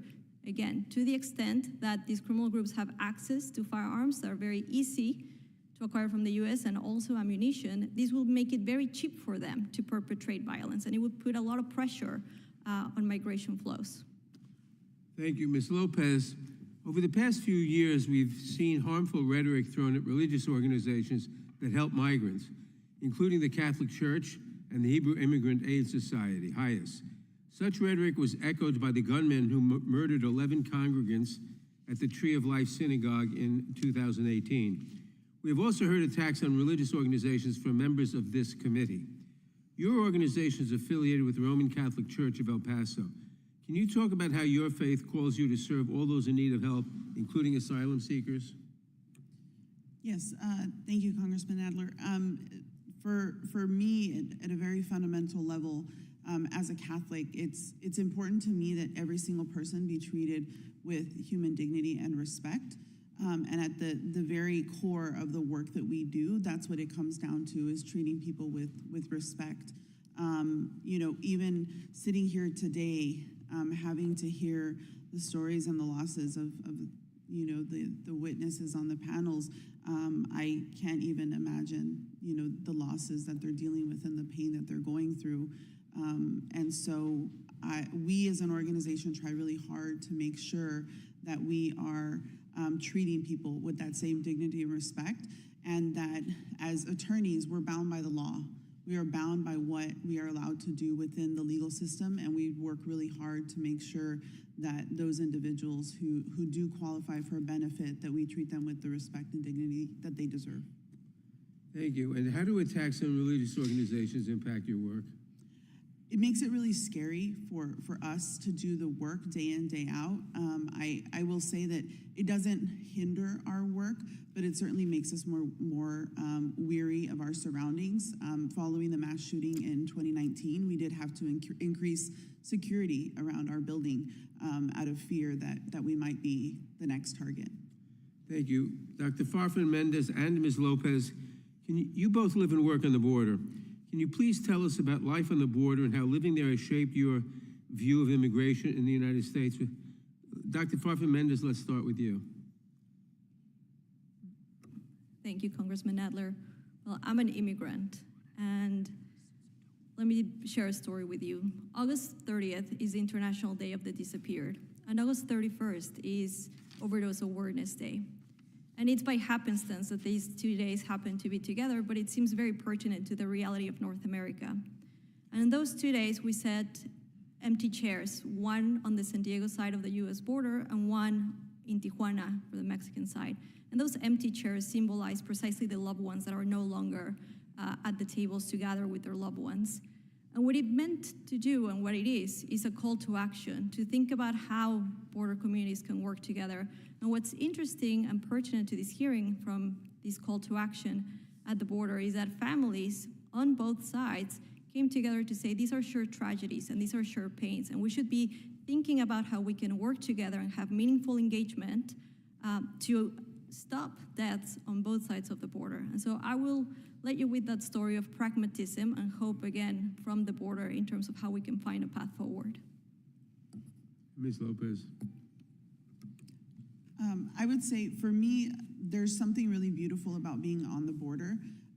We have the opportunity to live a life that's quite complex, and in that, you know, we know what it's like to be in Mexico. We know what it's like to be in the United States. We have a sharing of culture, a sharing of language, a sharing of so much, and that it almost feels like one large community along the border. And there are the complexities of immigration and immigration matters along the border that, you know, I have family members that are unable to cross into the United States because they don't have immigration status. And so it's a complex life, but it's a very beautiful, beautiful, culturally rich place to live. Thank you. I yield back. Gentleman yields back. The gentleman from Texas is recognized. I thank the chairman. I want to finish the line of questioning that I started before. Ms. Aguirre, I'm going to come back to you on something more specific, but just on this simple question. You told a story of Maria Gonzalez, the 11-year-old girl who was taken from her father and was killed by a 17-year-old Guatemalan released into the United States. Is that correct? In microphones, yes. That's so that right. is correct. And then I would say for Ms. Fundner, your son Weston lost his life to fentanyl poisoning, correct? Correct. Now, unlike the specifics of some of these other witnesses, you can't say for certain exactly how that fentanyl got through to your son. But you would agree that Weston is one of hundreds of thousands, correct? I think one of you testified to 300,000 lost lives. And so the many faces of fentanyl, right? The many faces of fentanyl. Can we say that we are losing more Americans to fentanyl poisoning as a direct consequence of open borders allowing fentanyl to pour into our communities? Would you agree with that, Ms. Fundner? 100%. We have witnesses here at the table talking about the crimes that affected them directly. I would ask Sheriff Boudreaux, just kind of a yes or no or quick response to this question. In 2021, there were 11,200 pounds of fentanyl seized. You go to crime, in 2022, we had 12,000 criminal alien arrests at the border. In 23, border agents apprehended 15,000 criminals. With 2 months left in FY24, we are also at 15,000 criminal arrests, and the year isn't over yet, so it's surging. But here's the real problem. Because my colleagues on the other side of the aisle will say, oh, look, it's working, they're doing their job. But while Border Patrol has intercepted those increasing numbers of criminals, DHS whistleblowers revealed on August 11th, 24, that as many as 950,000 violent criminals have gone unidentified. In your experience, do you think it is an accurate assessment that scores, thousands of criminals are coming into the United States and being released or getting away from authorities? That is accurate and true. And that, in your experience, you see it in real time. Is that correct, Sheriff? In real time. So we've talked about all of the impacts on the individuals that are testifying here. Ms. Aguirre, I wanted to see if this would surprise you.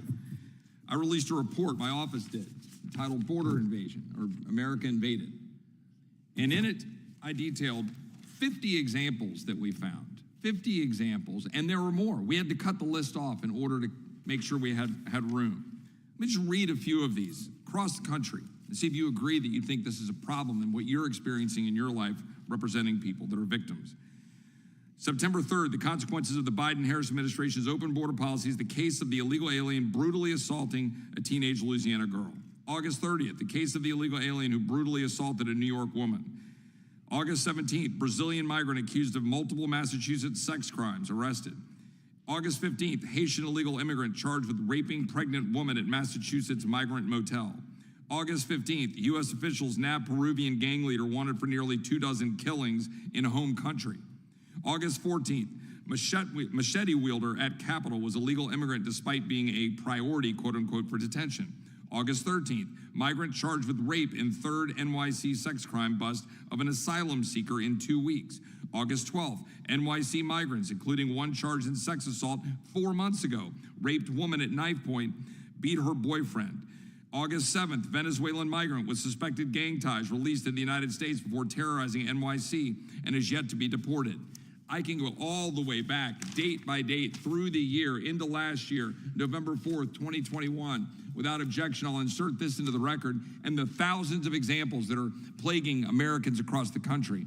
With that background, one, Ms. Aguirre, can you confirm that these are just a sampling of what you're experiencing as a victim advocate out of Houston and people that are contacting you across the country, that this is not hyperbole, that this is not political, that these are in fact real human beings that we're trying to advocate for? And secondly, can you explain to the American people why was Maria targeted? You know, I'm going to start with the fact that the reason there's so many sexual assaults committed by illegal immigrants is because in their countries, there's very little consequences, meaning that when there's a girl found that has been raped and murdered, it's not unusual. There isn't DNA collection, and there's no embalming, and there's no autopsy. She's buried. And along with her is what they did to her. So these predators thrive in these countries. And if you're not from those countries, you don't know that. Everybody thinks that it's like America everywhere else, and it's simply not. So when they come to this country to do this, it's because they're accustomed to doing that in their countries. And this is the problem with letting everybody in. And the case of Maria Gonzalez echoes this, because also Maria was here illegally as well. But her and her father were living an honorable, quiet, hardworking life, while this other individual came into this country as a child migrant, came in at 17 years old, and he was 18 years old when he killed her. 3 weeks into being in this country, and he killed her. The reason he chose her is because she's a child. The second reason, because she's a beautiful little girl. And the third is because she was vulnerable. They don't even have respect for their own communities, because both of these individuals were from Guatemala. Did that stop him from killing her? Absolutely not. Absolutely not. And it was not necessarily something that we could say, oh, well, you know, she passed away peacefully. No, she passed away fighting. She passed away hurting. She passed away losing nails, biting him, trying to get him off of her in her own home. These individuals see a little girl and they have an appetite for her. They see a woman and they have an appetite for her, because they do this in their country and it's not unusual. These are the type of people that we're letting in. By not checking, we don't know who's coming in. And you're not only, while you're reading your list, a lot of these people that they're harming are within their own, seeking the people that are in their hotels as well, that are also migrants that are being hurt. So they're hurting each other. And the same, like as you two are here in the testimony, Ms. Lopez and Dr. Mendez, you guys advocate for immigrants, but immigrants are also being victims of these bad immigrants. I just don't understand how we could let everybody in without checking them. Thank you, Ms. Aguirre. I yield back. Gentleman yields back. Gentleman from California is recognized. Which one? Oh, we'll go down the line. I'll do whatever you.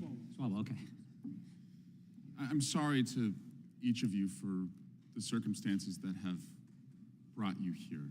I'm truly sorry that this has happened to your loved ones, and the persons responsible for the deaths of Weston, Arlene, Rachel, Kayla, and Jocelyn should die in jail and then rot in hell. That's what they deserve. I believe in security. I want barriers on our southern border at every place it makes sense. I don't want anyone to come into our country if we don't know who they are. I was a prosecutor. I'm probably one of the only persons in this room who's actually prosecuted and put away for the rest of their life some of the most violent people in our community. I'm the son of a cop. My brothers are cops. The two of them walk the beat every single day. I believe we can have security first and also address a workforce crisis and find a pathway to earned citizenship in our country. But I want to be real with you. Congress is divided, and it's hard to get everything you want. On gun violence, I want an assault weapons ban and background checks. We have a divided Congress, and so we had to settle for Republicans and Democrats coming together for the Safer Communities Act. It wasn't perfect, but it was something. And fewer kids will die in their classrooms today because Congress compromised. I want to be real with you. They don't want a compromise. Donald Trump walked away from the second most conservative Republican in the Senate offering a compromise. Don't take my word for it. Take theirs. Border is a very important issue for Donald Trump, and the fact that he would communicate to Republican senators and congresspeople that he doesn't want us to solve the border problem because he wants to blame Biden for it is really appalling. But I would acknowledge President Trump failed, along with Republicans. They failed in 2018 to actually move a border security bill to tighten this so that we weren't dealing with this crisis right now. We all felt that border was a complete disaster, myself included. First, there was an effort to make law, which requires you to deal with Democrats. And then a number of our members thought it wasn't good enough. And then our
Trump failed, along with Republicans. They failed in 2018 to actually move a border security bill to tighten this so that we weren't dealing with this crisis right now. we all felt that border was a complete disaster, myself included. First, there was an effort to make law, which requires you to deal with Democrats. And then a number of our members thought it wasn't good enough. And then our nominee for president didn't seem to want us to do anything at all. It's your colleagues in your party, sir, who torpedoed this, who didn't get the facts right on what you just outlined was in that measure. They killed it. Ironically, not Democrats. Right. Each of you came here today, not easily, but you expected a serious forum. You are serious. This issue is serious. They are not serious. The chairman yesterday tweeted, are the aliens, the chairman yesterday tweeted, when President Trump was in office, the border was secure and illegal aliens weren't eating your pets. He also then tweeted, again, knowing that you're gonna come here to talk about your loved ones who were lost, you would expect some seriousness, some gravitas, respect for the people who came here. What in the hell is this? The chairman tweets, protect our ducks and kittens in Ohio because he goes down some crazy rabbit hole, completely debunked that aliens are eating pets? My God, are you okay, Mr. Chairman? Because last year, for a very long time, you tweeted and promoted Kanye West as he was calling for genocide against the Jews, and you kept it up.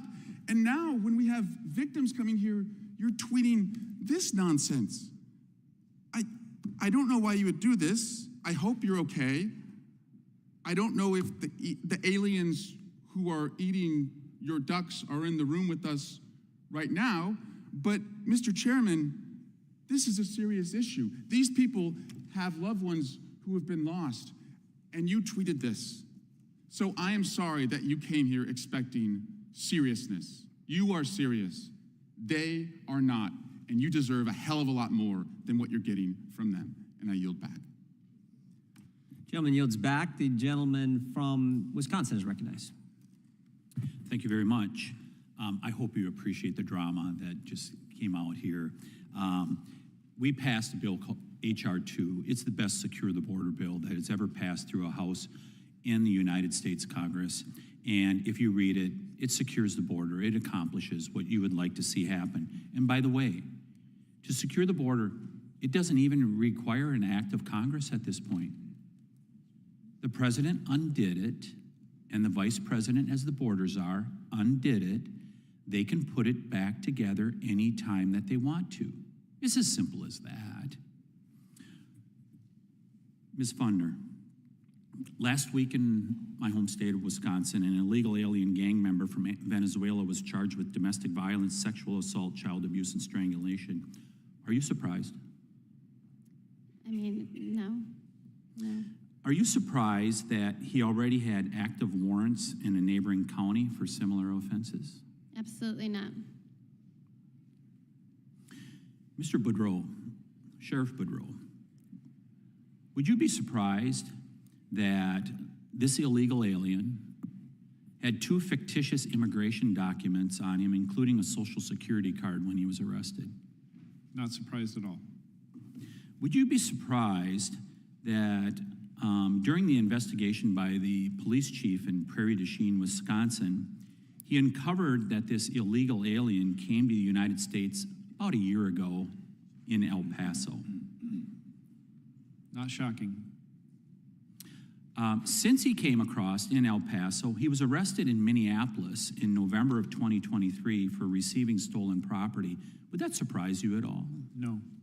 Would it surprise you that Minneapolis did not issue a detainer to ICE for his deportation? Would not shock me. Minneapolis being a sanctuary city. And on December 1st, 2023 in Dane County, which is Madison, is the seat of Dane County, he was charged with strangulation, suffocation, false imprisonment, battery, and disorderly conduct. Would that surprise you at all? No. And Sheriff Boudreaux, are you from California? I am. I did not hear your opening testimony. Isn't it correct that the vice president called for the end of ICE detainers as an elected official? Correct.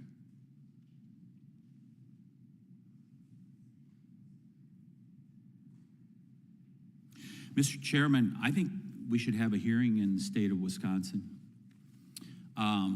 Prairie du Chien is a community of about 5,000 people, beautiful little community south of La Crosse on the Mississippi River. And as a result of the failure, certainly in Minneapolis, probably in Dane County also, there is a person that has come to that little community now that has been charged with violent crimes, including against a minor. And as we're hearing from the people that are here today, they're not surprised at all that this would happen. And while making the joke in regards to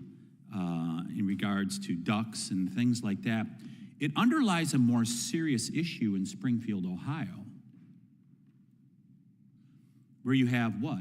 Is it upwards of 10,000 Haitians that have been pushed into that small community, and they think, they being the president and the vice president, that they're simply going to assimilate into that community? It's not happening. It's not happening across America.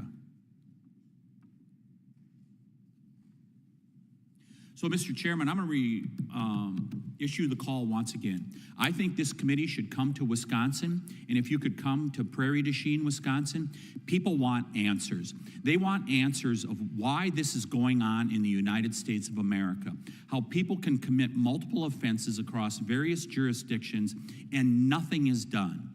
And America is being destroyed. The fabric of family, community, it's being destroyed, isn't it, Ms. Funner? Yes, it certainly is. So I hope you'll all come to Wisconsin. I know it's happening in every state, but I hope you'll come to Wisconsin because maybe it can make a difference to stop people like the current border czar from continuing this carnage of an invasion that is happening across America. Mr. Chairman, I yield back. Gentleman yields back. It looks like we may be heading to the Badger State. Gentleman from California is recognized. This one? That one. It's your turn, brother. Thank you, Mr. Chairman. I want to also echo my condolences to the parents of the victims. Thank you for being here today. Thank you for sharing your stories. They will not be forgotten. And I also believe that those individuals who perpetrated those crimes should never see the light of day, and they should fry in hell. Murder, rape, some of those most heinous crimes that can ever be committed against a human being. They leave scars to the survivors that never go away. You know, back home in Orange County, a dozen years ago, I came home from work and came home to a number of police cars and helicopters surrounding an apartment building right across the street from where I'm living. Went to find out what was going on. Soon realized that a rapist had been caught right in the middle of his act, raping a woman in the laundry room. This young man decided to dash off, took off through my neighborhood. They finally caught him, found out through DNA and other instruments that he had raped at least 20 women, all undocumented in the area. And these are the women who actually stepped up to testify that they had been violated, that they had been raped. This is an American citizen who was preying on those that were undocumented. And Sheriff Boudreaux, I know your area. I spent, when I was a young man, picking oranges, picking plums. I did stuff for a living in your area. In your area, there's a lot of undocumented farm workers, honest, hardworking individuals that support the local economy, farm worker economy in that area. Farmers rely on them. Your economy relies on them. I would imagine you wouldn't be supporting mass deportation of undocumented workers in that area.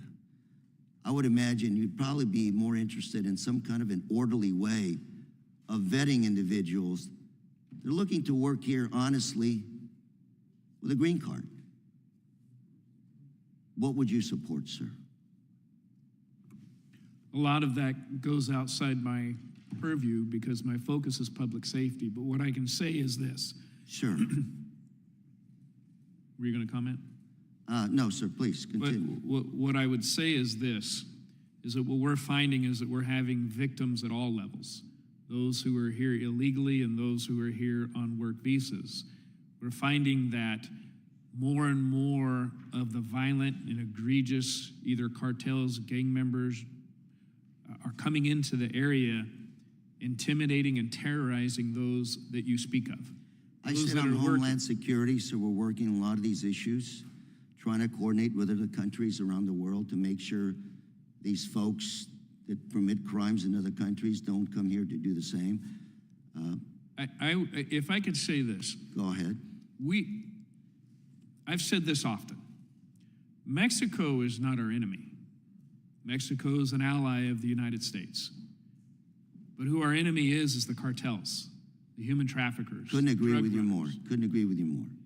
I believe that we need to secure the border so that we can vet those coming in, so that we can have those working on work visas, as you mentioned, in our agricultural community. We have lots of people there that are here illegally, living peacefully. In my last minute, we'll talk more later on, but I think everybody in this committee would probably be in favor of a secure border with a system to let those that are looking for good, honest work have the opportunity to find opportunities in America, just like our forefathers did. And I look forward to continuing to work with you, sir, and others. I have a very good relationship with Sheriff Barnes in Orange County, great man. But it is a mess. 80% of the women, by the time they get to our border from Central America, are raped or sexually assaulted.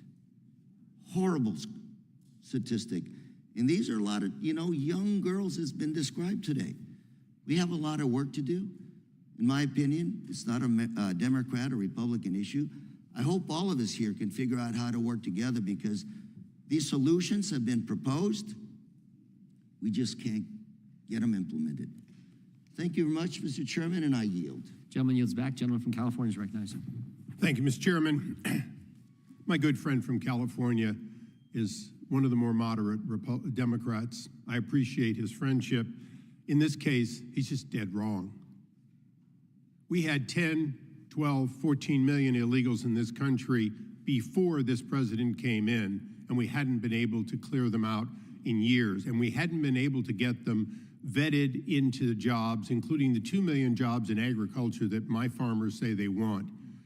This president and this vice president have allowed more than 12 million additional illegals to come into this country, and they come disproportionately, not from Mexico, as you know, they come from some of the worst places on earth. I have been at the border. I am a border congressman with over 80 miles of border in my district, the busiest land port anywhere in the United States. And you know what? Every time I go there and lead a trip to the border, what I see are Venezuelans, Afghans, Syrians, Russians, and the list goes on, Chinese. And yes, Mexico's our ally, but Mexico is an ally that violates international law by allowing these people to come in without visas.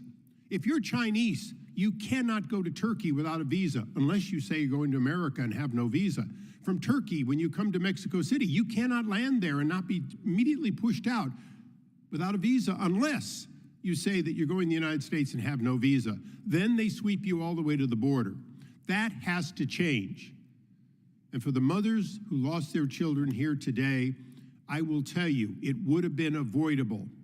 It would have been avoidable if we'd had the mass deportation of people illegally here. Dwight David Eisenhower was one of the most moderate members that has ever served as a president, but he was also the commander-in-chief, and before that he was a five-star general, and he understood that laws need to be enforced. We are not enforcing the law. We have over 22 million illegals, and we still have shortages of farm labor, as Mr. Carrera would say. Well, we have that because nobody has been told, if you want to come here, we'll give you a visa to come here to be a farmer. And by the way, that's not a green card. A green card is a pathway to citizenship. My colleagues on the other side of the aisle, for my this is my 24th year I've served here. For 24 years, they've talked about wanting reform. Every time they want a reform, it's like that cockamamie thing that was going to come out of the Senate, where you could do 5,000 people a day, and then if the president objected, you could slow things down. Yeah. That's not a solution. Now, my colleagues on the other side of the aisle are calling this a stunt. This isn't a stunt. This is the fourth year of an administration that has willfully allowed people to come here with no vetting whatsoever, again and again and again, and they know it. And the border czar, now presidential candidate, was the first person assigned the job and hasn't yet done it, just as she was the last person in the room before the withdrawal from Afghanistan. So I will tell you, I'm going to ask you a question, Sheriff, because it's pure law enforcement. It is something I'd like to hear your opining on. In my district, we had a hearing just a week ago. We had one of our mothers explaining how her child came to be confronted by illegal adult males trying to force themselves onto a school bus because they'd come illegally. And if you can come illegally in the U.S., why can't you also illegally get onto a school bus and make them take you where you want to go? In my home district, they couldn't figure out where a law was broken. Can you help me figure out how something so wrong can, in fact, not find a crime to charge these people with under state law? Well, I can't answer to the law enforcement in the area, and we support law enforcement. I know that you do as well. I love my DA. She let me down. I'd like my sheriff, but I can't figure out how you could not come up with a charge. I know one thing. If I try to push my way onto a bus, a school bus, somebody would figure out a way to charge me. I would figure out a way to charge. In California, in my county, we would figure out a way to charge. There's laws for a reason, and we have safety for those reasons, and when you don't enforce the laws, safety is no longer in existence. To all the brave parents who came here to talk about their losses, the only thing you can tell by many of us up here on the dais that are not, I tend to be a pretty laid-back member after so many years, and I don't yell and scream. But I am animated today about your losses and the fact that they will continue until we change how we do business. And it won't be with the people across the aisle until we can actually bring them to understand we can't have 22 million people here. We will need a mass deportation. The priority, of course, should be criminal aliens. It should be people from unvetted. But it should be those 1.4 million who have already been ordered deported, none of whom have been sent out. Mr. Chairman, thank you for your indulgence. I yield back. Gentleman yields back. Gentleman from North Carolina is recognized. Thank you, Mr. Chairman. My objective in my 5 minutes, which is not much, is to hear from the moms. But before I do, I just want to take a trip down memory lane. Kate Steinle, does anybody know her name? Kate Steinle? She was used to be a stark outlier. She was shot on a pier in San Francisco in 2015. It was accidental, I think they said. It was sort of an occasion, a sort of a freak encounter with an illegal alien. Now we have a hearing in front of us today in which I think I counted 5 dead. I think I got 4 brutal sexual assaults, a couple of those children. And Laken Riley's murder seems to sort of have announced this new phase. In my own community, a Guatemalan was arrested in rural Gaston County on an Interpol warrant for a child rape. A Honduran was charged with murder 1 in Mecklenburg County, Charlotte, where I'm from, arrested in Houston. In July, a Honduran illegal 18-year-old with a 16-year-old undisclosed identity went on a random shooting spree in Charlotte, North Carolina, killing 1 person, injuring a number of people. It was an MS-13 gang initiation, we heard.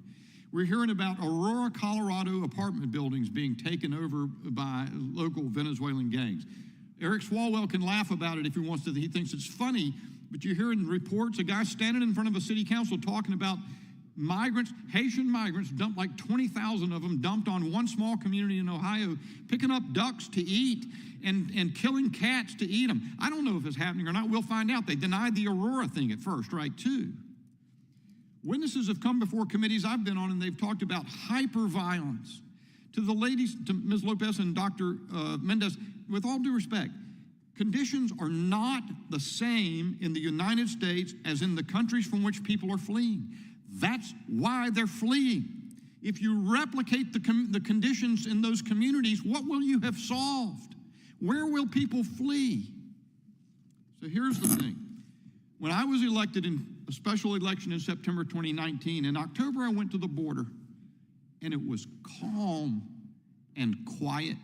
There was one asylum seeker at the port of entry I went to, because in May all hell had broken loose, and the Trump administration had responded with the migrant protection protocols, remain in Mexico, and it crushed the number of people coming in. It stopped the overwhelming flow.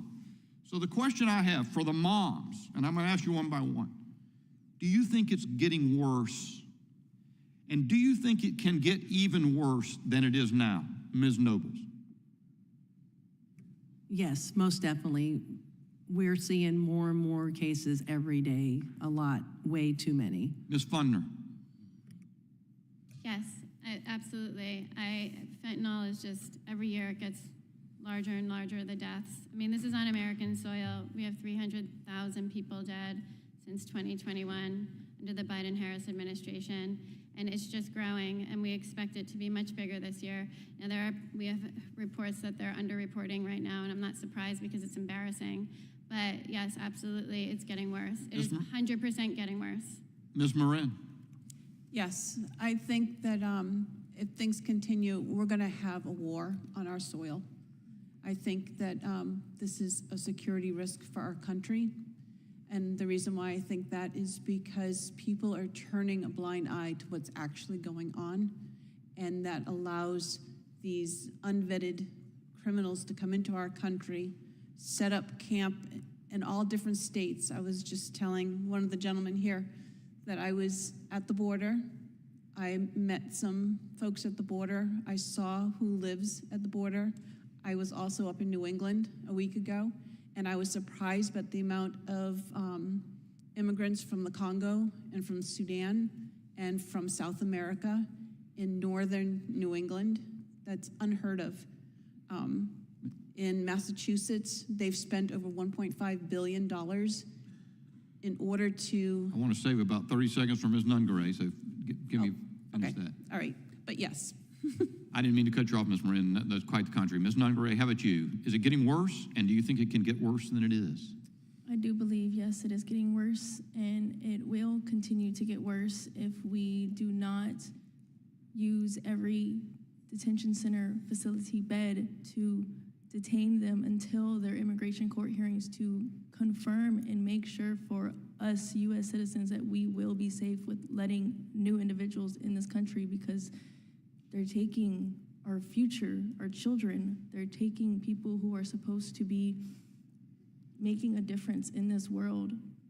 It'll get worse if we don't make a difference. Ms. Aguirre, I'm going to fire off one more question.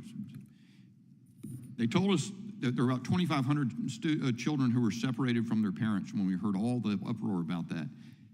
Now I understand that there are 300,000 children who are disconnected, gone missing.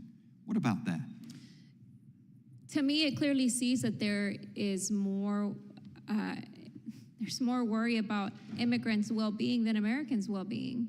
And that's troubling, because they rather comfort migrants by not putting them through the process of getting them vetted, and that means staying in a detention center while that vetting process is taking place in an asylum hearing, right? So they're willing to jeopardize American lives in the process. So it almost like they have these backdoor arrangements where they're like, okay, well, we might lose some American lives. Some of them might be criminals, and we're willing to gamble with the Americans' public safety. And that's where we're at right now, because people need to understand that I personally am not against migration. I am against unvetted migration, because as you said, these migrants are fleeing from something, and here we are creating the same environment here in United States soil that they're fleeing from. You know, it's astonishing to me how many of these victims are actually also asylum seekers that are victims of their own migrants that are there with them in these groups that are being housed together. And it's very troubling to me, because it's not good for anybody. I join you. I think it's getting worse, and it can get worse. Mr. Chairman, I yield. Gentleman yields back. I apologize. We're going to have to take another recess. There are 2 votes on the floor. I will try to get back ASAP, but you can take a break, but we'll be back as quick as we can. Committee stands in recess.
committee will come to order. The gentlelady from North Carolina is recognized for 5 minutes.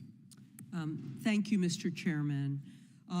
First, I want to thank all of the witnesses for speaking with us today. And I know several of you had to travel here, and thank you for taking the effort to share your stories with us. They're truly heartbreaking. I want to extend my condolences to the witnesses who have lost family members to criminal activity.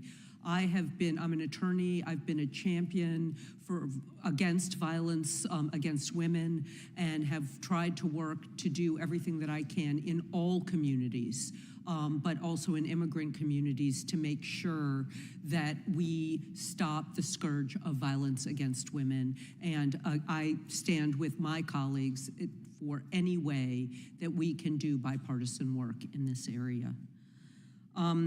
I also want to point out, I'm from North Carolina, so we're not a border state. And we've had incidences of illegal immigrants who have killed not just innocent victims, but also members of law enforcement. We're celebrating the anniversary of that, in that tragedy in my district right now.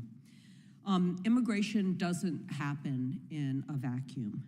It's a result of a lot of forces that push people from their native countries and pull them to ours. And perhaps one of the greatest forces is our American labor market. And I appreciate the comments of Mr. Boudreaux, understanding that there are labor issues in this country that bring people here and that opportunity. And our economy relies on foreign workers and to fill some jobs, particularly in times of low unemployment. And that is one of the times that we're having right now. And migrants, the ones who don't perpetrate these horrible crimes, take a lot of risks traveling to the United States to seek a better life because they know their labor is needed.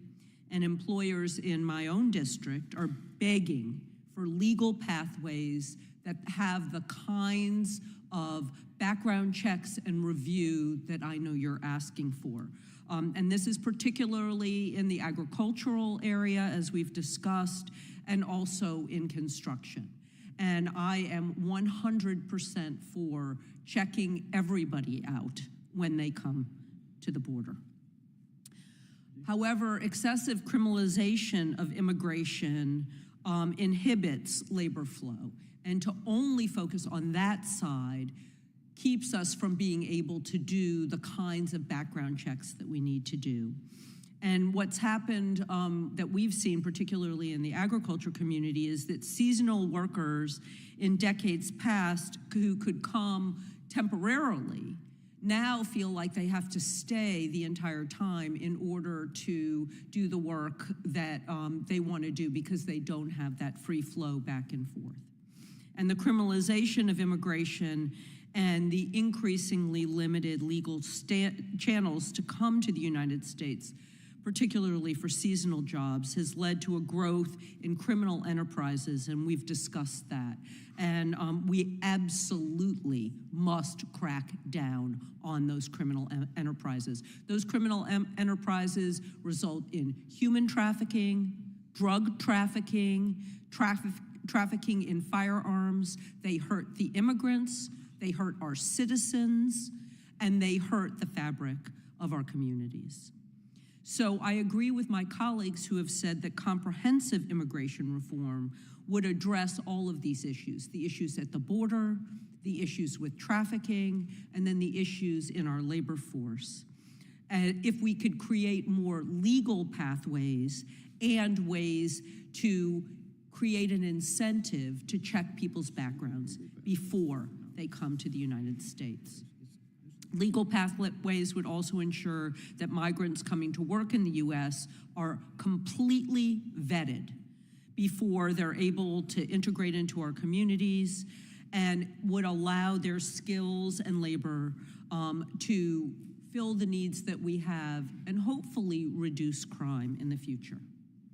My first question is for Ms. Lopez, and I only have 15 seconds. To the extent that you're able, can you comment on the typical employment prospects of many migrants, and would you describe the contributions that they make to the local communities they settle? Sure. I can tell you that the biggest impediment for them is obtaining work authorization. Currently, there are significant backlogs in the processing of those applications. However, the majority of them, when they do find, are able to obtain work authorization, they do tend to work in lower income fields. Typically, agriculture is a very common example. We have a lot of people, not very many of the immigrants actually stay in El Paso. The vast majority leave El Paso, and we see them settle in North Carolina, South Carolina, other places where there's agricultural work. And then we also see a lot of people who have advanced degrees and then are able to get those recognized in the United States and continue on with their being a doctor or a nurse or that type of work as well. Thank you, and thank you, Mr. Chairman, for allowing me the extra time. My home state colleague yields back. I recognize the gentleman from Wisconsin, Mr. Fitzgerald. Thank you, Mr. Chair. Thank you all for being here today, and I was able to hear each one of your presentations. I know it's a long and kind of gut-wrenching day to be here, so thank you very much for that.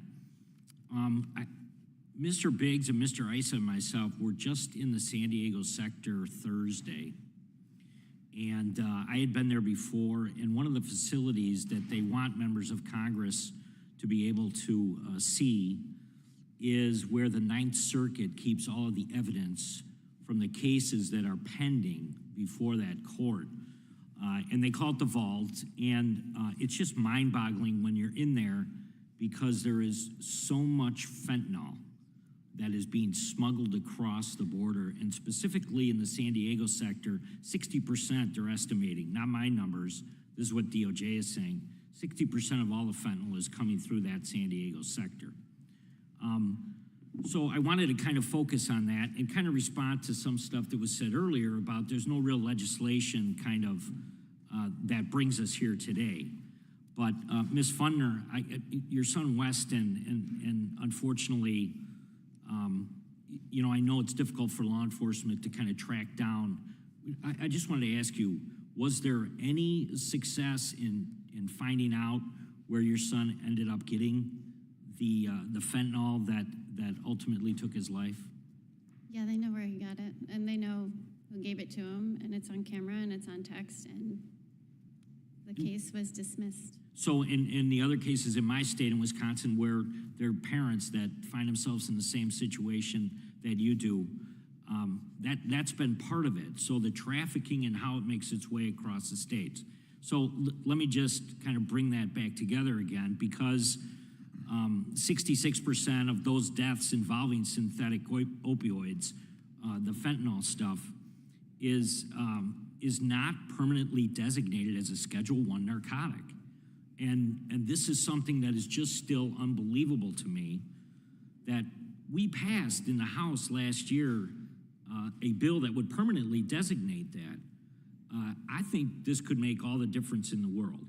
Absolutely. And unfortunately, it's become a partisan vote as well, which makes no sense. So if I could turn to the sheriff.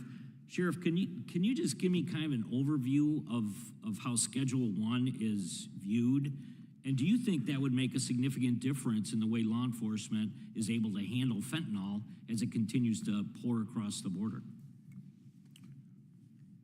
Well, the drugs listed under Schedule I obviously are the most egregious and dangerous to the human body without strict regulation from physicians and or those who would be able to oversee Schedule I type drugs, for one. When you talk about how, if I can touch into the fentanyl coming into our country, obviously China is working with the cartels, and that's how it's coming in, stamped in Mexico and then freely coming across this Biden-Harris open and unsecured border into our country. In my county alone, and up and down California, we had over 150,000 fentanyl pills in a traffic stop where 2 illegal immigrants were released under California law, where they were off into the wind and never to be seen again. And I tell that story because it's not uncommon to law enforcement all up and down California and across the country. And that's how this fentanyl, this dangerous fentanyl, is getting into the United States.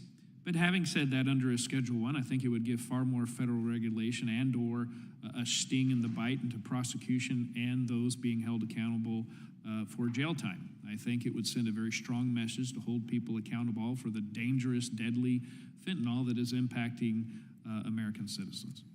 Thank you very much. And Chairman, I mean, I would just like to reiterate again, what we're hearing at the border, when we talk to the Border Patrol, oftentimes they're saying that it's the trafficking, it's the smuggling of the narcotics across the border that absolutely is linked to every other aspect of those that are coming across illegally. So if this is certainly the basis of a lot of the organized crime that's actually being utilized right now to make all this happen. So I think we bring the bill back, we focus on this, we pass it through committee and get it back on the floor of the House, and I yield back. Gentleman yields back. Chair recognizes the gentlelady from Indiana, Ms. Sparks. Thank you, Mr. Chair. I would like, Sheriff, I was looking a little bit at your bio. You're native of California and spent, almost 40 years as a sheriff. So you have a very long history and perspective, and and how it changed California and what's really happened at the border. What do you believe from your perspective? You look at it historically and where we are right now. What things have worked? Obviously, we have no border security. We have completely broken immigration system where if you're here illegally, you get a lot of benefits and your judgment proof and a lot of welfare as it is very becoming problematic to really support our own citizens. But if you want to try to do something legal, it's almost impossible becoming to immigrate to our country with a long line and really very unreasonable and I would say very stupid immigration policy. But from the border security perspective, what have you seen work, what haven't worked? You work on the variety of administrations, Republicans, Democrats. What could you share with us that you think is important and where we are right now and what you think that an urgent needs that Congress needs to address? Yes, and quite frankly, I don't feel that it's all that complicated. I feel that it's pretty reasonable. That we have a strong and secure border, that we're able to vet those who are coming and going, that we provide the opportunity for people to come into this country through the legal system in which we have had for years. There's laws in place that just need to be adhered to and obeyed. We find that the drug activity and transportation and trafficking of drugs, guns, human beings across the border is less. Will it completely eliminate it? No. That's just part of crime and criminal activity. But we will have a controllable handle on it if we enforce the laws that are currently in place, and that we get rid of the most egregious and felonious people causing harm to American citizens, holding them accountable. If you're bringing fentanyl into this country and people die, you need to be held accountable. If you're bringing human beings into this country and you are using them for a sex trade or gaining making money through criminal means by trafficking humans, you must be held accountable. I believe there should be federal laws that if you are trafficking young children for the purposes of sex trafficking or any other means, or any other human being for that matter, that there should be a federal law that you are held in federal prison for whatever determinate amount of time that is, so that a message is sent very clearly to those who are doing that. If you hold people accountable, if you enforce the laws that are in place, you will see a drastic reduction in the amount of people killed by fentanyl, the amount of cartels that are involved in coming across the border into our country, and you will actually have immigrants that are here, living peacefully, working in this country with the idea of chasing the American dream. I do not think it's complicated. Thank you. I agree with you. And unfortunately, we haven't seen it, and especially in the recent years. But if you would look at some things, what Congress is doing or doing, because really the most important power we have is power of the purse, right? We set up policies, we give direction, executive branch should, follow these directions, and funding is the way for us to, to actually hold the other branch accountable. And we haven't been doing our job very well, not just very well, it's terrible. I always say the only good thing that makes me optimistic that Congress has about 12% approval rating, so American people can see it. There is some hope. But from some of the things, what do you think are the most important things if we look at the fund? And maybe someday Congress will have a funding discussion. We haven't had it for a while. We just do CRs and presentations. What do you think, the most important things? Because we've heard some very tragic stories, the real consequences, real life affected, because of negligence and disregard of duty by executive branch. And what do you think things that Congress should maybe take a looking at the funding and other things that we try to force the other branch actually enforcing the laws? I believe that law enforcement across this country should be supported, and the idea of defunding the police is one of the most ridiculous things that I've ever heard in my 38 years of law enforcement. We must support law enforcement at every level. Now, what that means is on the border, we need to spend money to make sure that we have a strong and secure border. But if you're asking me my opinion, and I'm only law enforcement, but common sense is something that I pride myself in. And I would argue that if infrastructure was put in place, that you had enough people along the border in regards to the judicial process, providing as many judges as you can, as well as possibly an incarceration facility to hold people in custody if they're coming across the border outside the means of the legal system. But you have enough resources at the border that you can actually keep it from becoming this funnel that everyone is so worried about and not being able to get into this country. But I think if you use the purse strings to help support resources along the border with infrastructure as well as people, I think that we would eliminate some of the issues that we, quite frankly, are facing in this country right now. Okay, thank you. I yield back. Generally yields back. Sheriff Boudreaux, I want to say Tulare County must be very proud of you. You've, in two quick 2-minute speeches, you've about distilled this area more effectively than maybe anybody I've ever heard. I understand that you have a flight to catch and need to leave the committee within 5 minutes, so you're dismissed to leave at your discretion. Thank you, sir, for being here. And with that, I recognize the gentleman from Virginia, Mr. Klein, for 5 minutes. Thank you, Mr. Chairman. I want to thank our witnesses for being here today, including the sheriff, but to Ms. Funder, Ms. Moran, Ms. Nungare, and Ms. Nobles. I've listened to your testimony, and our hearts are with you. It is a difficult task to discuss the loss of your children, and this committee appreciates your presence and recognizes how difficult it truly is. And as to Ms. Nungare, as the father of twin 12-year-old daughters, and my heart was especially touched by your testimony. Thank you. This Biden-Harris administration's failed immigration policy, the border crisis created by this administration, continues to harm communities across not just the southern border, but across the country. And having traveled to the border 3 different times, twice to Texas, once to Yuma, Arizona, we not only got to see the impact that it had on those communities, but how every community is impacted. We talked to farmers whose crops were invaded by illegals who were camping in the fields in Yuma.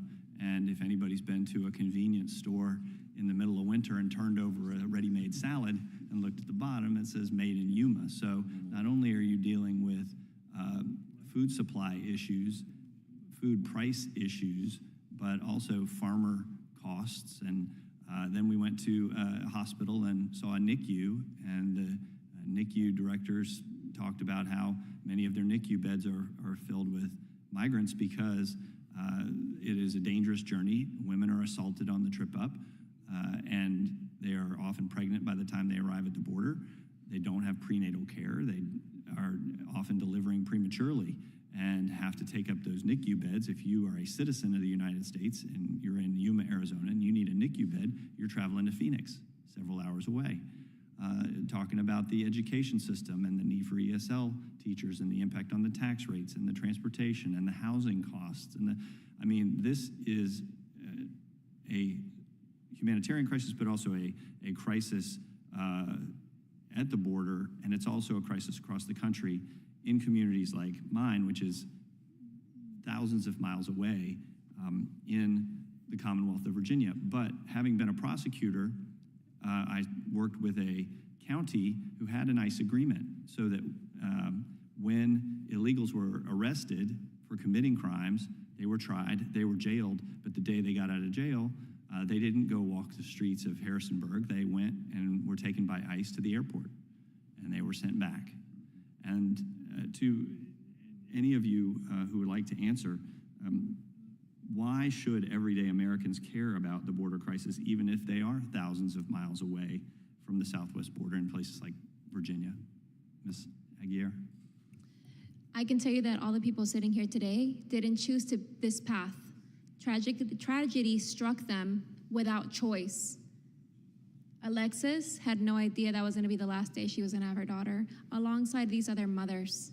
So whether or not you want to take notice of what's going on at the border, it might come knocking at your front door. Mr. Gonzalez, when he left to work that day, had no idea that was going to be the last moment he saw his daughter alive. The next time he was going to see her was at the medical examiner's office identifying her body. So whether you're a Republican, whether you're a Democrat, the criminal element of the immigration population do not care. Yeah. They are going to afflict their criminal ways on our communities regardless. And not even mentioning any of the financial things that you just mentioned, which are important. My primary focus is the preservation of life, right? And quality of life. And I am just besides myself that we prioritize giving a complete stranger who has never contributed to our society a chance at the likelihood that they may or may not harm a U.S. citizen. Yeah. Or in my case, a little girl who's also a migrant. And all you have to do, if you're in any part of the country and have a relationship with your law enforcement officers, go talk to them. Because as Sheriff Boudreaux said, even my sheriffs in rural Virginia can tell you when they pull over an unmarked van on the interstate highway and find sex trafficking, human trafficking, minors being abused, that is happening right in our backyard. And so we have a responsibility to protect the citizens of our districts, just as we do to ensure that you can be protected in your homes as well. So with that, Mr. Chairman, I thank you. I thank the witnesses again. I yield back. Gentleman yields back. Chair recognizes the gentlelady from Wyoming, Ms. Hagan.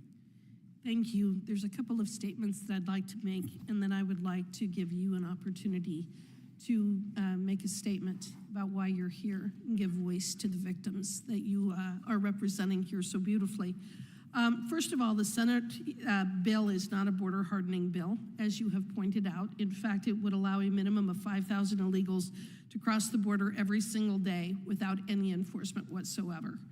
I come from the state of Wyoming, and under a bill that has been proposed by the Senate, every 2 weeks we would have a minimum of 70,000 people crossing the border. That's more than the entire population of the largest city in the state of Wyoming. So I agree with you, that is not a border security bill. There's also been a comment made that we're not here talking about any particular bill, but that's not actually true. In fact, this week I am leading a bipartisan coalition of House members to introduce what's called the Fight Illicit Pill Presses Act. A bill which requires serial numbers for pill presses and prescribes penalties for tampering with pill presses. These pill presses are one of the methods by which traffickers are disguising lethal doses of fentanyl to look like other pills, and this bill will help law enforcement better track and punish those responsible for distributing these pills into the country. So we are working at trying to find a solution. You know, I have listened to your stories today. I have watched your body language. I have watched as you have engaged with various members of this committee.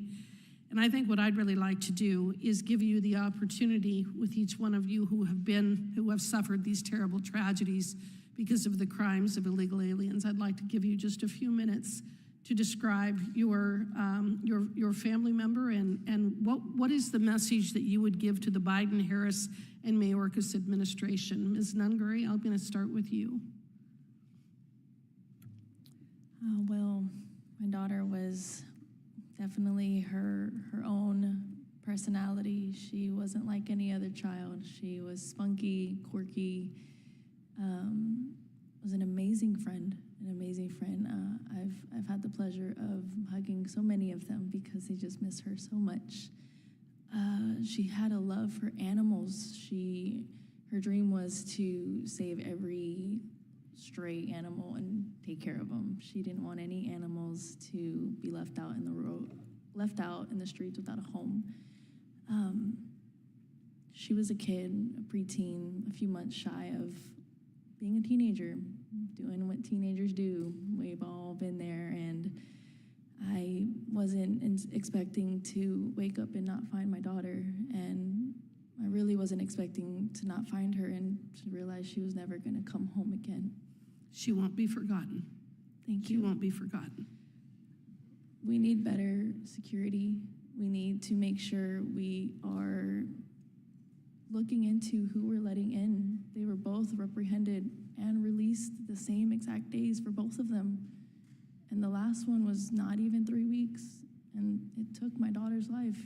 They took my daughter's life, and because of these policies we have in place, it's the pain and the trauma is irreversible. So now I'm here to advocate for her, and as much as I am not a public speaker, I am standing strong and facing my fears for Jocelyn. Thank you. Thank you. Ms. Marin. Thank you. Rachel was tiny little girl. She was probably 5 feet.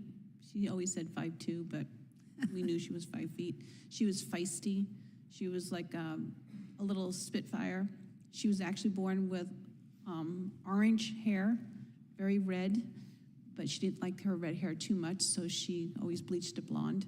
She was very active. She loved her children. She had a very bad stammering problem, and as a child, she was bullied a lot because of her speech. And so I told her a story when she was a little girl, and I said, you know that there was another person that was very famous, and he had a stammering problem. And I told her the story of Moses, and I told her that God gives special people special gifts because it makes them stronger. So she looked at it not as an impediment or pediment, as a handicap. She looked at it as that was her strength. And so she went out of her way to be outgoing and to choose jobs like a hostess at a restaurant where she put herself in the public way to speak. She ended up making so many friends. I think when we had the walk, there was over 2,000 people that came out for her walk the first time. She also was very compassionate and kind towards others because she knew what it was like to be bullied. And so she accepted people for the way they were. And I'm here today to speak about her, but also to speak about all the women that are attacked but aren't killed. Because I've done some speaking, I have a lot of ladies that come up to me in the areas that I've traveled, and they'll tell me that where they've been attacked, and someone will come up from behind them and try to put them in a, chokehold, and they will fight to get away. And one person in particular said that she was able to get away from this particular man, went to the police to report it, and it turned out that the man had attacked 7 other women. Oh my. But nobody hears these stories because there's not a dead person, or maybe the crime hasn't been fully committed. And so there are still crimes that are going on far larger than we expect that are being unreported. And so I really want Rachel's life to make a difference.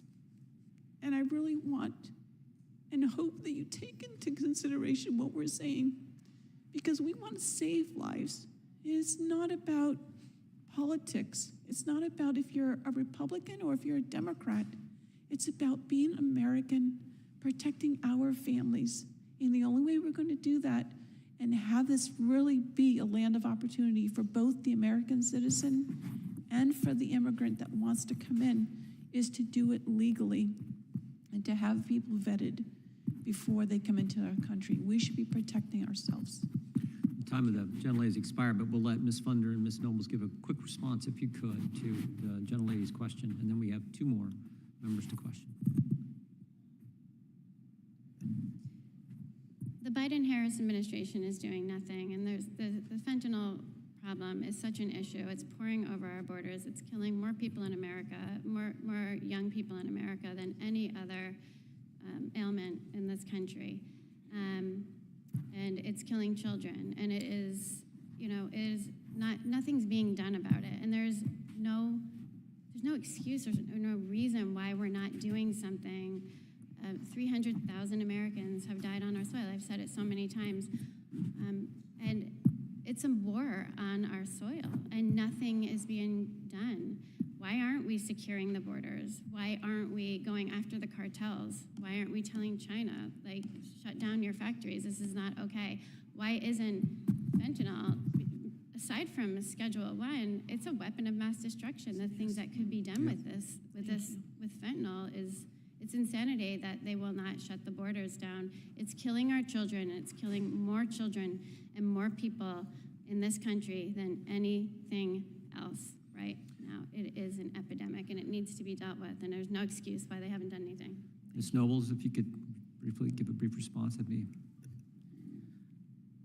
I believe that the Biden-Harris administration is responsible.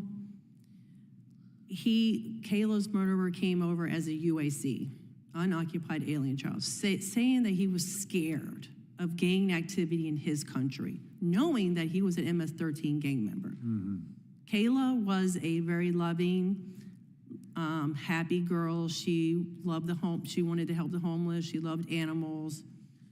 She worked so hard to become independent with having autism. She could live on her own. I made sure she could live on her own. I would never have let her live on her own if I knew she couldn't do it. She worked so hard to overcome all the obstacles in her life, and this monster just ripped her life out. After all that hard work, her life is just snuffed out just like that. I'm sorry. Their voices are being heard. Thank you, and with that, I yield back. Generally yields back. I believe we just have 4 more. We'll go with Mr. Van Drew, Mr. Nels, Mr. Hunt, and Mr. Ruley. And then, again, I apologize for the long day and the breakup, but we'll go as quickly as we can here. The gentleman from New Jersey. Thank you, Mr. Chairman. To our witnesses here today, I am sorry for your pain. I can't say that I know what it feels like as a father and now a grandfather. I don't. Nobody will ever know. People shouldn't even say that in my mind. I am sorry, though. And there's no words I can say, but the worst of all of this is it didn't have to be this way. You know, I hear crocodile tears. I hear people, they should rot in hell, they should this and that. But we can fix this, and it should have been fixed, and it wasn't this way. Names like Lakin, Weston, Rachel, Kayla, human souls, human beings that were raped, that were murdered, that were disfigured, that were tortured and thrown away like garbage. And this is because, and I'm going to say it, of the Harris-Biden failure. And everybody can say what they want to over there, and I'm going to talk about that in a minute. And I'm sad to say this because I don't want to be mean. I do not want to be partisan, but I'm simply telling you the truth. The truth is, tens of thousands of Americans are being killed by fentanyl, and you know it. I don't have to repeat all the testimony that you all gave, and that drug flows freely through our borders. The truth is, in Aurora, Colorado, gangs of Venezuelans are taking over apartment buildings and extorting rent from people. Think how scared those people are. They're having to pay them money so that they can live safely in their own home. The truth is, in Ohio, Haitian migrants are beheading the ducks in public parks, and yes, it's weird. It is weird, but we didn't bring that weirdness here. We didn't bring that distorted behavior here, but it's forced on a small town in Ohio when 30,000 illegals have been pushed upon them by the federal government. The truth is that Kamala Harris and Joe Biden let these people in. You all remember when the administration changed and they had T-shirts on at the other side of the border, Kamala Harris T-shirts and Joe Biden T-shirts. There was a reason for that. It is tell the truth time for a change. Who rescinded the executive orders? The executive orders that Donald Trump had put in that were there to protect us? Who wouldn't finish the wall? Who wouldn't keep the Remain in Mexico policy? Who instituted catch and release into our country? Who let Title 42 lapse with no replacement at all? Kamala Harris and Joe Biden. When you do wrong, you have to own up to it and be blamed. And when our party, and I hope you look at old videos from the past, because this is not the only hearing we've had. We've had these hearings all across the country. When we brought these concerns up, the left laughed at us. And they said they were fabricating stories and that we were being political. This is the end result of what they did. I pray to God, and I mean this, I pray every single day, and I'm not giving you a political speech. I pray to God that Americans see and know this truth. They trusted our government. They trusted them to protect us from foreign threats. Their trust was shattered and it was destroyed by that administration. Our witnesses today, your stories, that's the truth. It's the ugly, horrible, sinful truth. The truth is, this administration knowingly, purposefully, methodically destroyed our protection at the southern border. That is the truth. They may not like it now. It's an election year, so now we care about the border. It's a lot of bull. I'm telling you the truth. Month after month, we watched, year after year, as millions of illegal immigrants poured into this country. We watched as tens of thousands of pounds of fentanyl poured into this country, killing our youth, killing our most vulnerable, good kids that made sometimes just one mistake. And we watched as terrorists come into our country. We've got hundreds of terrorists in our country. We don't know where the hell they are, what they're doing, and what they're gonna do. And you know what we watched? Kamala Harris and Joe Biden do absolutely nothing and welcome it. Worse than all, they encouraged it. They've created this evil, and it is evil in our country. Not all undocumented are evil, but the process is evil and wrong, and it allows evil to come in. And you know what? When they asked her, and we all remember it's on video, it's not hard to find. They asked her about it. What did she do? Do you remember? She laughed. She laughed. She said she hadn't been in Europe. She hadn't been at the border. She didn't give a damn. It was a joke. It was funny. It isn't funny. Your lives will never be the same. That's not funny. And over here, we know that we're really better and safer in the country because of illegals. And we're even told that they are better and safer than our own Americans, that our own Americans commit more crimes. And they've even said it today in this hearing room. You heard it. So I'm going to bring you real quick questions. Ms. Funder, is that fentanyl-laced pill hadn't been smuggled across our border, would your son still be here today, yes or no? Yes. Ms. Moran, if the man who murdered your daughter had been stopped at the border, would your daughter still be here today, yes or no? Yes. Ms. Nobles, would your daughter be here today if an MS-13 gang member with a history of murder was stopped at our border and sent back to where he came from, yes or no? Yes. God help us. We must be strong. We can't save these shattered lives, but if we want to do something in their name, that next bill that we finally get through and pass when we have a new president should be named for all of you, and their lives will still have meaning, and your lives have meaning. Chairman, I yield back. Gentleman yields back. Gentleman from Texas is recognized. Thank you, Mr. Chairman. Well said by my friend here, Mr. Van Drew. I'd like to thank our witnesses for being here, taking the time.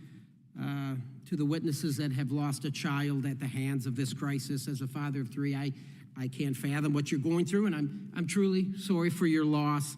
Ms. Nungary, I introduced the House version of the Justice for Jocelyn Act, which I thank your family. You helped write it.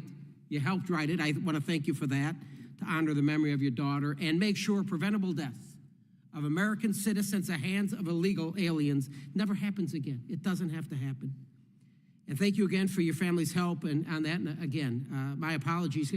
Spend a minute and share with the committee how important it is that this bill, this Justice for Jocelyn Act, that it gets passed. I believe it's super important for it to get passed because we don't know who we're allowing in this country. And the fact there were hundreds of beds they could have had them in There was no reason to do the catch and release. We have going on, there was no reason for it. They should have stayed apprehended until their immigration court hearing. That's right. It's not right, it's not fair. It took an innocent child from a future. She was supposed to be part of the future for the next generation. Well, I can assure this, you have my commitment. I think you have the commitment of the chairman and this entire Judiciary Committee that we're going to move on this. I think it's the right thing to do. It's very, very important. Unfortunately, there are countless other victims out there in the Kamala border crisis that didn't get an opportunity. They didn't get an opportunity to tell us their story in this committee today, and our witnesses are far from alone in their suffering. Ms. Fundry is not alone in the loss of her son from the fentanyl. We've talked about the fentanyl and how it's poisoning our people. #1 cause of death for Americans 18 to 45. In 2021, more than 1,500 children died from fentanyl poisoning. In 2023, fentanyl deaths over 100,000. And it could all be prevented. It could all be prevented. And fentanyl is just one part of the story. There are many other victims. The countless businesses been victimized by mass retail theft committed by gangs. Rural areas near the border who fear for their families as illegals trespass on their property. New York police officers being beaten by these mobs of illegal aliens. People who themselves or other family members assaulted, been robbed, killed by an illegal alien, including those by drunk driving, happened when I was the sheriff of Fort Bend County. Before I came up here, I had illegals. And the knucklehead, after we caught him, we find out he was deported 6 previous times. How the hell do you get deported 6 previous times? Because you just got back and forth, easy peasy for him. Hard to look at a guy, look at the family of Miss Boo, who was killed by this illegal, and say, I'm sorry, but this guy shouldn't be here. Unacceptable. Reports of the armed Venezuelan gangs of illegals taking over entire communities. I think you touched upon it in Colorado, that trend, Nicaragua. And what's frustrating about that is this, is the Border Patrol back in September 2022, they knew, they were alerted, hey, look out for these bad hombres coming out of Venezuela. Because what do we know? Back in 2015, Trump was right. I can remember when he said it. They're not going to send us their best or their brightest, right? And then Trump is all of a sudden labeled as this racist because he said such. They're going to send murderers, rapists. He's right. He's right. He's right all the time, quite honestly. He's certainly right here. So I send a letter to Mayorkas in September 2022 expressing my concerns about what we're hearing from the Border Patrol. What kind of response do you think I got from him? Nothing. I hear nothing. Then we go into February 24 with Laken Riley, that wonderful, beautiful nursing student, murdered by, again, another Venezuelan, right? Sent a letter to Mayorkas, and what do you think I get? What do I get back? Nothing. He just doesn't want to talk about it. He avoids it. Then we go to June of 2024, Jocelyn, Hungary. Again, 2 Venezuelans. Nicolas Maduro's not a dummy. He's not. He sends all the worst people up here because he knows it's going to cause chaos for our country. So he embeds them, he sends them into our country, and this is what we get. Venezuela, their inflation is over 222%. Their poverty rate is at 50%. Why wouldn't he want them back? We can't find out what kind of people these are when they enter our southern border. We don't have a relationship with Venezuela to find out what kind of people these are. But I'll guarantee it, Kamala Harris, you're responsible for this. Do you know what her position was in the border real quick? And then I'm gonna finish. Her campaign positions: pledge to end my immigrant detention. I'm gonna taxpayer fund gender care. I'm gonna decrease the funding of ICE, and I'm gonna end ICE detainers. The American people are smarter than this, and if we're gonna save our country, let's bring Donald Trump back. The American people are smart enough, and we're gonna save our country and secure a border on November 5th. Donald Trump will do it for all of us because he puts America first. He puts you first and your families. God bless you all. Gentleman yields back. Gentleman from Texas is recognized. Oh, Mr. Chair. No, I'm sorry. We've been joined by the lady from Vermont. You're recognized for 5 minutes. Thank you, Mr. Chair. I come here as a new member of Congress. Was a teacher prior to that. I have 2 teenagers myself. And I know that there is nothing that matters more to us as moms, as our kids. Nothing. And so I want to start there because I know there is absolutely nothing that any of us can say to alleviate the suffering that you have been through and continue to endure with the loss of a child.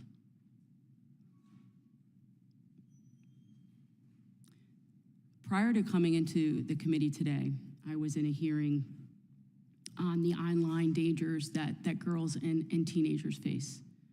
I have committed my life to work on the mental health crisis, the crisis of loneliness in this country, especially among teens and young people. I'm concerned about gun violence prevention. I'm concerned about solving real problems. And what's been so hard for me being on this committee is I come from my state legislature where people do sit down across the aisle. They sit down and they solve problems together. And it's been very frustrating for me when I know coming into here that this problem, this terrible problem of broken immigration, of dangers at the border, predates this Congress, predates this president. We can go back decades. This is a can that has been kicked over and over again. Now, again, there's no comfort in that for any of you. But I think what Americans need to be demanding of all of us, I don't care what party you are, what they should be demanding of all of us are real answers to these problems. Because nobody should have to bury their child because they've experienced violence. Nobody should. And so I guess I want to make a plea, honestly. We don't know who's going to be president come January. We don't know who's going to be in charge of this chamber, whether it's going to continue to be the Republicans or be the Democrats. We don't know. What we do know is that we, as members of Congress, should be working every single moment of every single day in our committees to actually get work done together. The American people deserve better from all of us. And I think what pains me the most as a parent who just sent my kids off to school again in the last 2 weeks is spending so much time worrying about the gun violence that they experience in schools. And I hear from parents all over my district that they're worried about the safety of their kids. And again, whether it is the violence at the border, whether it is a broken immigration system, whether it's gun violence prevention, I wish that we could stop the grandstanding and actually sit and do work together. That's why we're sent here. We are not sent here to serve any person running for president. I don't care what side of the aisle you're on. That is not what we're here for, to talk about your guy or your gal that you want to see in that office. The American people deserve better from all of us. My family deserves better from all of us. And again, there is nothing that I can say to you who have lost your children other than to say, we need to do better. And I make my commitment to you to do my part, to work across the aisle, to stop demonizing each other, to stop demonizing Americans. And I also come to this hearing as the child of an immigrant who came here for a better life. And I never imagined that I would be in the halls of Congress as the child of an immigrant. And so I am holding many stories here as I sit here, and I'm just very deeply, deeply sorry for your loss. And I will do everything that I can in my job to make sure it doesn't happen again. I yield back. Gentlelady yields back. The chair recognizes Mr. Hunt of Texas. Thank you, Mr. Chairman. Today we have family members of victims who were murdered by illegal aliens who should not have been in this country in the first place. I want to start by saying to the victims' mothers, Ms. Ngari, Ms. Morin, Ms. Nobles, and Ms. Funder, how sad I am for your loss, and I genuinely mean that from the bottom of my heart. It takes so much courage for you to stand before us today, sit before us today. It's been a very long day, and for us to hear your testimony and for us to hear your stories, it really warms my heart, and I know that there's bravery left in this country, and you represent that. You embody that. Ms. Nungary, I am a fellow Houstonian, and I want to especially thank you for being here. Your tragedy hit very close home to me. Your testimony is heartbreaking, and 2 illegal aliens walked across the border thanks to the Biden-Harris administration's open border policies. Within months of being in this country, they took the life of your young daughter, Jocelyn, which is ridiculous, and I'm a co-sponsor, and I'm also strongly supportive of the swift passage of the Justice for Jocelyn Act so that no child or parent will ever have to experience this tragedy again and sit before us in this hearing room again. Thank you for being here. Question for you as well, ma'am, if you're open to it. I would like to give you the opportunity to tell us anything that you have not mentioned in your testimony about your beautiful daughter, Jocelyn.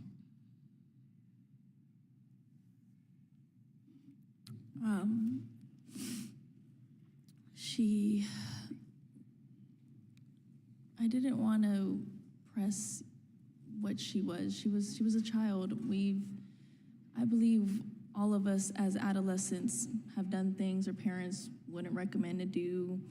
We didn't always all listen to our parents, and a lot of kids just want to have fun, and a lot of these children really do believe that they're invincible, and they don't know the harms that they have and that are right in front of them in this world, and a lot of them are being preyed on. And my daughter really should have felt safe to, even if it was late at night, which she had no business doing, we know, but she should have been able to walk a couple minutes from our home and be able to safely get home without having to be lured somewhere by being the helpful little girl she was just trying to help them get to wherever it was they were going, and they took advantage of her. Thank you. Again, this touches home to me because I have 2 daughters, Olivia and Victoria. If some of this happened to them, I actually don't know what I would do. Actually, I have an idea, and I probably wouldn't be in Congress anymore. So I understand your frustration, and you're right. Our children should be able to walk these streets safely, no matter what hour, no matter what decisions that they make. The left keeps saying that statistically Americans commit more crimes than non-Americans in this country. Well, I would like my colleagues on the left to know that these mothers that are dealing with this understand that that's actually not true. And in fact, police sources told the New York Post that around 75% of people arrested in Midtown Manhattan, which is not necessarily a direct border state, in recent months, they've been illegal aliens. The federal government must do everything it can to protect American citizens. That's actually our sole purpose. That's our #1 job. And we can do that. It's simple. We need to reestablish the immigration and border policies that worked under President Trump. This is not difficult. My colleagues on the left want to say this is not political and it doesn't matter who your guy or gal is. Yes, it does. It really does, actually. Because if President Trump were in office right now, we wouldn't be sitting here. And I don't care what political affiliation that you have. Those are facts. Kamala Harris wants you to confuse her border policies now because now she's claiming that she supports Trump's border policies and she wants you to believe that she's tough on the border. But we know that's not true. And as we know, that the best predictor of future performance is past performance. There's been a lot of talk today about policies. House Republicans in May of last year passed H.R. 2, the Secure the Border Act. House Republicans have done our part to attempt to prevent these tragedies from occurring and happening again. But the Democrat-led Senate didn't even take up the bill.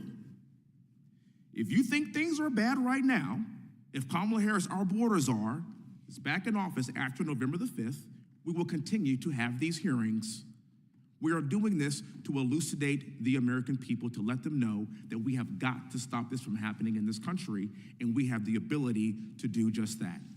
I'll end with this. I have 18 seconds left, and I want to tell you, I could see your faces right now. Ma'am, this picture in front of me has really touched my heart. I took a picture of it, and I will show it to my children, and I will show it to those people in Houston, Texas, to prevent this from happening again. I can see the pain on your face.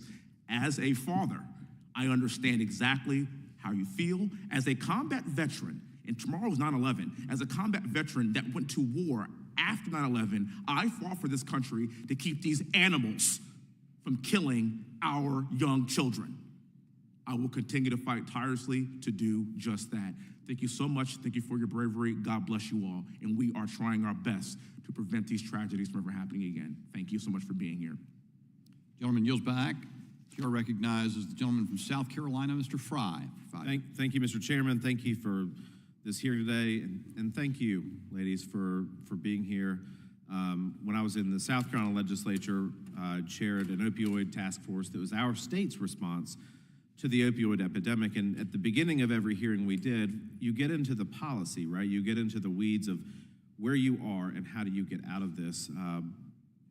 But we always started and ended every hearing with the faces and voices of those who are going through this themselves. And so it's incredibly brave for you to be here.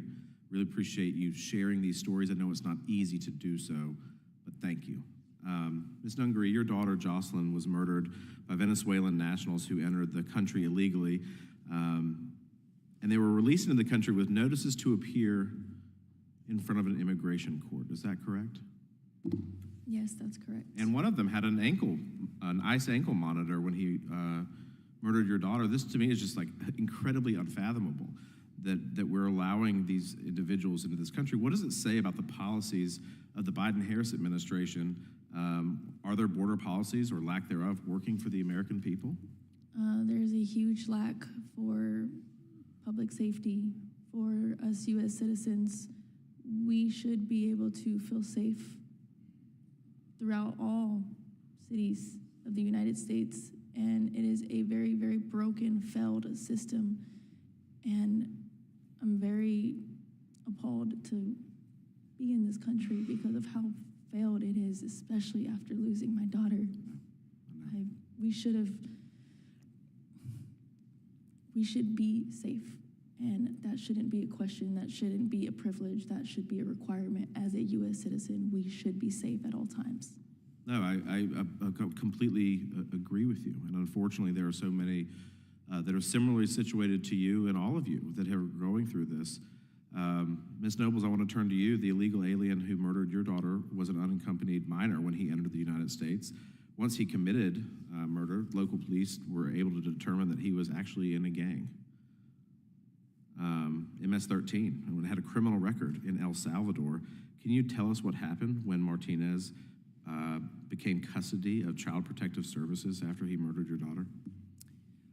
The Aberdeen Police Department asked CPS to put him in a secure location because of the crimes that he was, being what he did. And they agreed to put him in a secure location. When they went to go arrest him, they found out that it was a group home, and he was in a group home with other children. And the local police said, "Oh, this is secure." They did not know, CPS did not let the Aberdeen Police Department know that they moved him from the group home to a foster home and enrolled him in high school. And what types of freedoms did he have after he did this? You said he was enrolled in high school, which is... He was put in high school with 1,400 other students, knowing that he was in a premeditated first-degree murder case, rape and assault. Exposed to all these other individuals. All these other individuals, and it makes me so angry that they put other children at risk. If Kamala Harris were here right in this committee hearing today, she was sitting here on the House side, what questions would you have of her? Well, actually, I would say, well, you can have Walter come live with you, because Kayla was murdered in her own bed. She was sleeping, and she had to wake up to this monster breaking into her room and strangling her with her own phone cord. She can have him. But she won't. Of course she don't want them in her house, but she's all for him, and it's not a joke. I would tell her, this is not a joke. You're laughing. These are real people, real children who had lives and was taken from them in the worst way. Thank you for that. Ms. Moore, I want to turn to you. In your testimony, you talked about how the Border Patrol let a man with an open Interpol warrant for murder enter our country. Do you feel safe under the broader policies of the Biden-Harris administration? Mr. Fry, Ms. Morton stepped away. Stepped away. Well, any of you, do you feel safe under the Biden-Harris No, policies? they chose to give people that have never contributed to our country the possibility of a better life while making the lives of the citizens worse, while risking public safety. They gambled because it's not their lives to gamble with. They have their private security. They have bulletproof car vehicles. They live in gated communities. What about everybody else that has to live with these individuals in their communities? And going back to the case of Maria Gonzalez, her neighbor was one of those individuals that was brought here. He was an unaccompanied minor. And ironically, since he left his town in Guatemala, the murders of little girls stopped.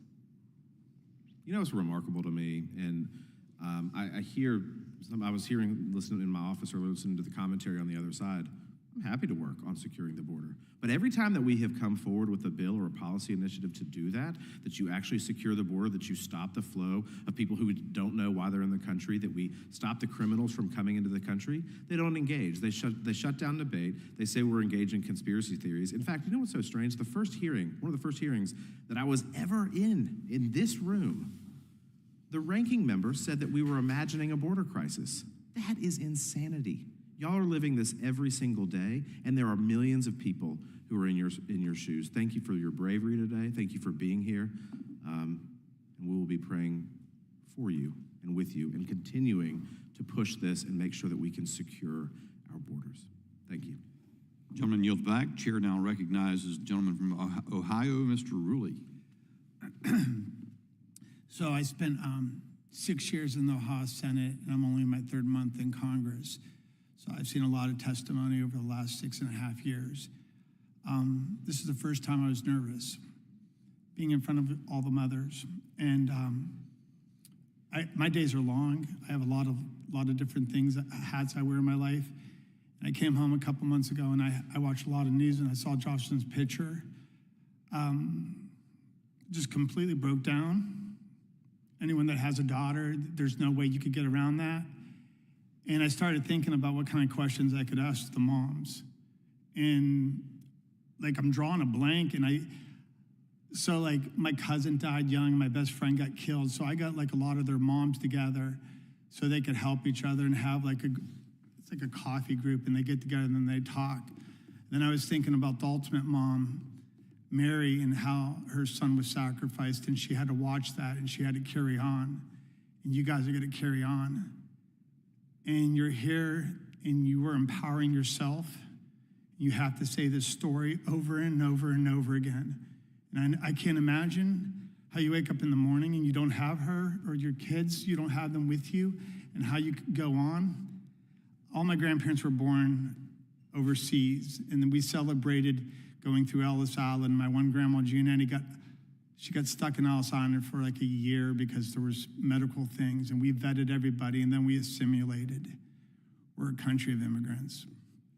We're not anti-immigrant, but we don't know who's here.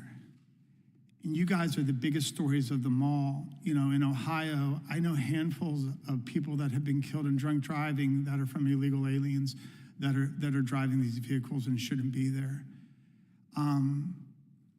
I really encourage all of you to continue this venture and don't stop. I mean, and it's easy for me to say, but no matter how bad it hurts, you have to keep telling the story, because people in everyday life, it's just a little blurb of your stories, and it's coming to a theater near them.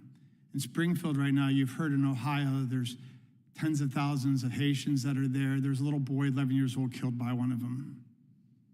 I'm not going into all this stories about all the other different cultural things. I'm just talking about bare bones here, and this is Ohio. So I just want to take a second, and I know a couple of the moms are from Maryland. And so when I heard that, Maryland and being in Ohio and living our lives, when you hear the border crisis, you think it's Texas or you think it's Arizona. You don't think Maryland, you don't think Ohio, you don't think Vermont, you don't think Massachusetts, you don't think Minnesota, you think Texas. But Maryland is as far away from the border as you can get. And so just with the moment for the moms that are from Maryland, there's no way you could have ever thought that in your neck of the woods that your kids wouldn't have been safe. And here we are. We have to vet these people. So if the moms from Maryland could just say a word or two.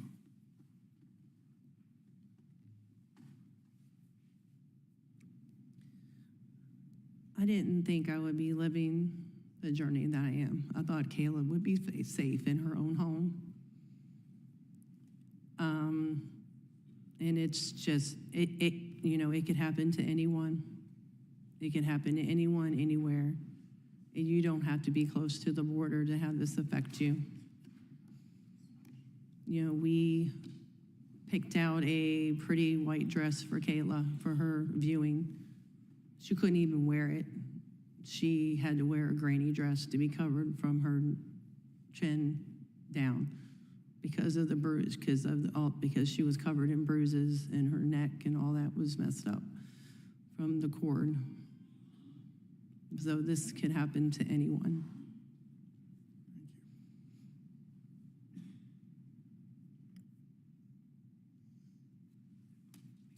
Well, I can't thank you enough. And if you can continue the journey, the public needs to know this isn't Democrat or Republican. This is just America. And we could do better. And your kids didn't die in vain. With that, I yield back. Gentleman yields back. Once again, I want to thank you all for being here and telling your story. Apologize once again for the breaks and they just want to, in some ways, a typical day on Capitol Hill, but we do appreciate your valuable testimony that I think a lot of Americans are going to take to heart. So with that, our committee is, the committee stand, wait, I need to do one other thing. And this concludes today's hearing. We thank our witnesses for appearing. Without objection, all members will have 5 legislative days to submit additional written questions for the witnesses or additional materials for the record. Without objection, the hearing is adjourned.